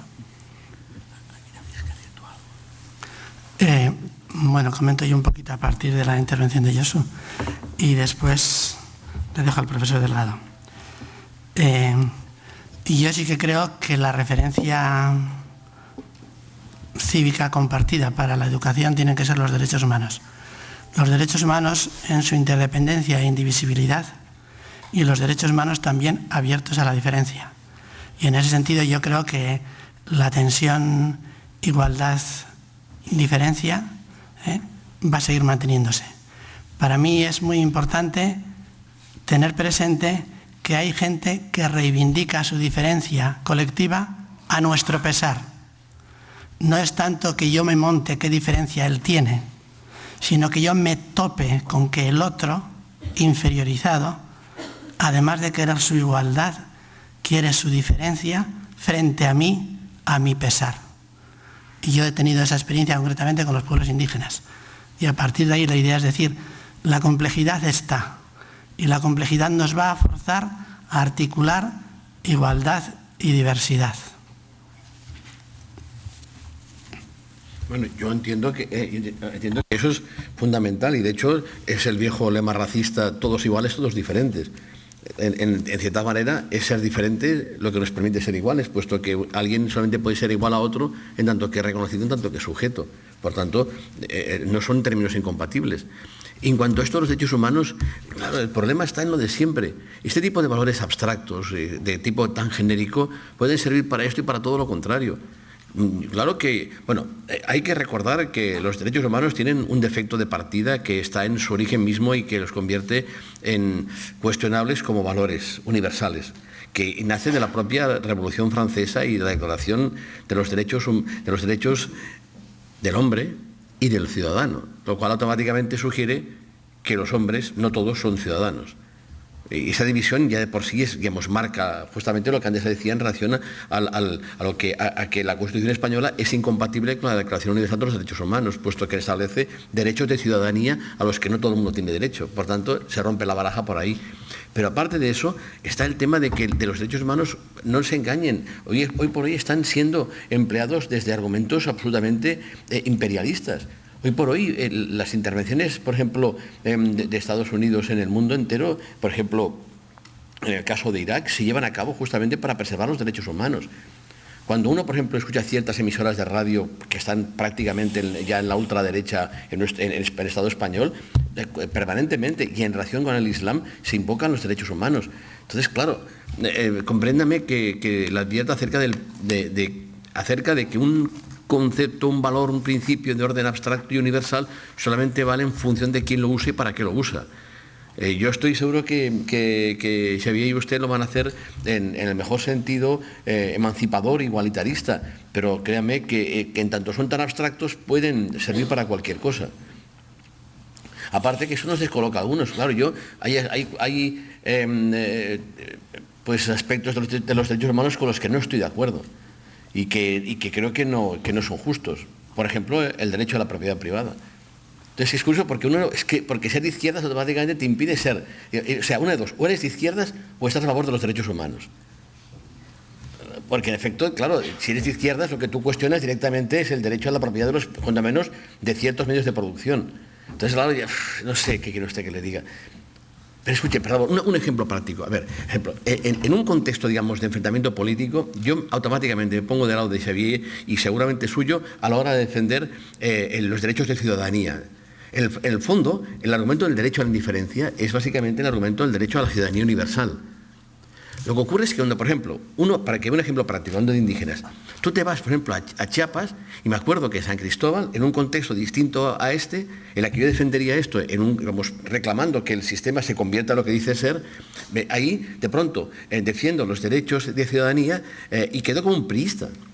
Porque automáticamente encuentro con comunidades indígenas que están reclamando el derecho a la autonomía, justamente impugnando la condición universal de los derechos de ciudadanía. Entonces, claro, donde según lo que digas, donde lo digas, puede ser entendido en un sentido o en el contrario, porque unos términos idénticos pueden ser empleados en sentido antagónico. Igual que pasa con el cristianismo o incluso con el marxismo, con cualquier ideología. A eso me refiero que hay que ser un poco prudente a la hora de hacer defensas de ese tipo de valores universales, porque según quien los use va a hacer de ellos un uso, digamos, abominable.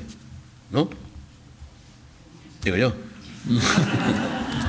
Yo diría, hay que andar con cuidado a la hora de hacer ciertas defensas y ciertas críticas, las dos cosas, para que el extremo de la defensa no te haga caer en la ingenuidad y el extremo de la crítica no haga desbancar la categoría.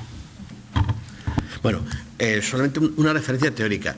En la crítica a las mediaciones, es decir, la idea de que existen términos neutrales y que existen ámbitos neutrales es una cuestión clásica en marxismo y pertenece a la crítica que Marx hace justamente a la teoría del derecho de Hegel. Por tanto, ni siquiera es nueva. Es decir, la idea de que existen territorios neutrales, por ejemplo, ciudadanía, por ejemplo, espacio público.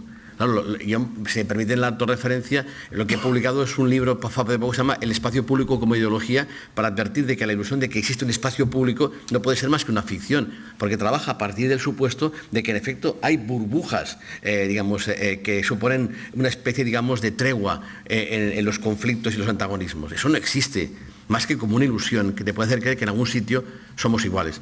Es mentira, no somos iguales en ningún sitio. Aquí en la mitad de la sala son mujeres, se pongan como se pongan. Ustedes no serán igual que nosotros, los varones. Ustedes juegan de entrada. Yo tengo 3 hijas y lo veo claramente, juegan con desventaja. Para ustedes el espacio público no es lo mismo que para mí, no significa lo mismo.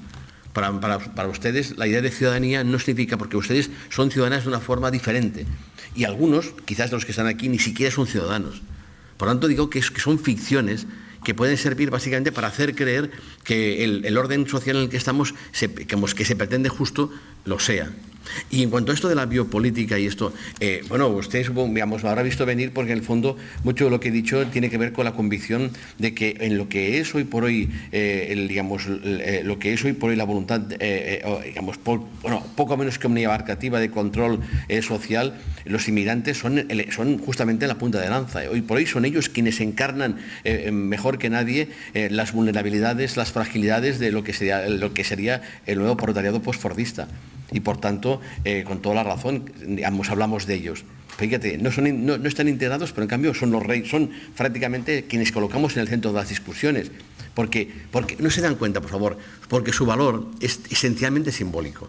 Por mucho que lo que estén aquí por razones económicas, el uso que hacemos de ellos, cuando hablamos de ellos, es un uso simbólico, que sirve justamente para definir el frente más vulnerable, en el cual un sistema como el que padecemos puede ensañarse. Recibe incluso el derecho a ensañarse, incluso una cierta obligación de ensañarse. En eso consiste justamente la biopolítica hoy, no únicamente en dominarnos a todos, sino que en algunos aparezcan especialmente no dominados, sino machacados, porque además es como si se lo hubieran buscado. Pero tiene usted toda la razón. Y de hecho, si lee Derecho de fuga, lo que están escribiendo Lacharato de Giorgio, ahora leía justamente el libro de Giorgio que publicó Traficantes de Sueños a propósito del control de la multitud, y si usted recuerda el texto verá que prácticamente toda la segunda parte está dedicada al ejemplo que suponen los inmigrantes como el paradigma de las víctimas del sistema actual. Y en cuanto al otro, oiga, esto de los seres humanos es que, claro, los seres humanos son un invento reciente, como todo el mundo sabe. Los seres humanos nacen prácticamente del Renacimiento. Antes no existía la humanidad, ni nada que pudiera defenderse como tal. En ese sentido, los derechos humanos han sido el instrumento perfecto de las nuevas formas de imperialismo, que han servido justamente para tomar el relevo de lo que un día fue el cristianismo, en algunos sitios el islam, que es básicamente la idea de que existen cosas que deben ser obedecidas por todos, en todos sitios.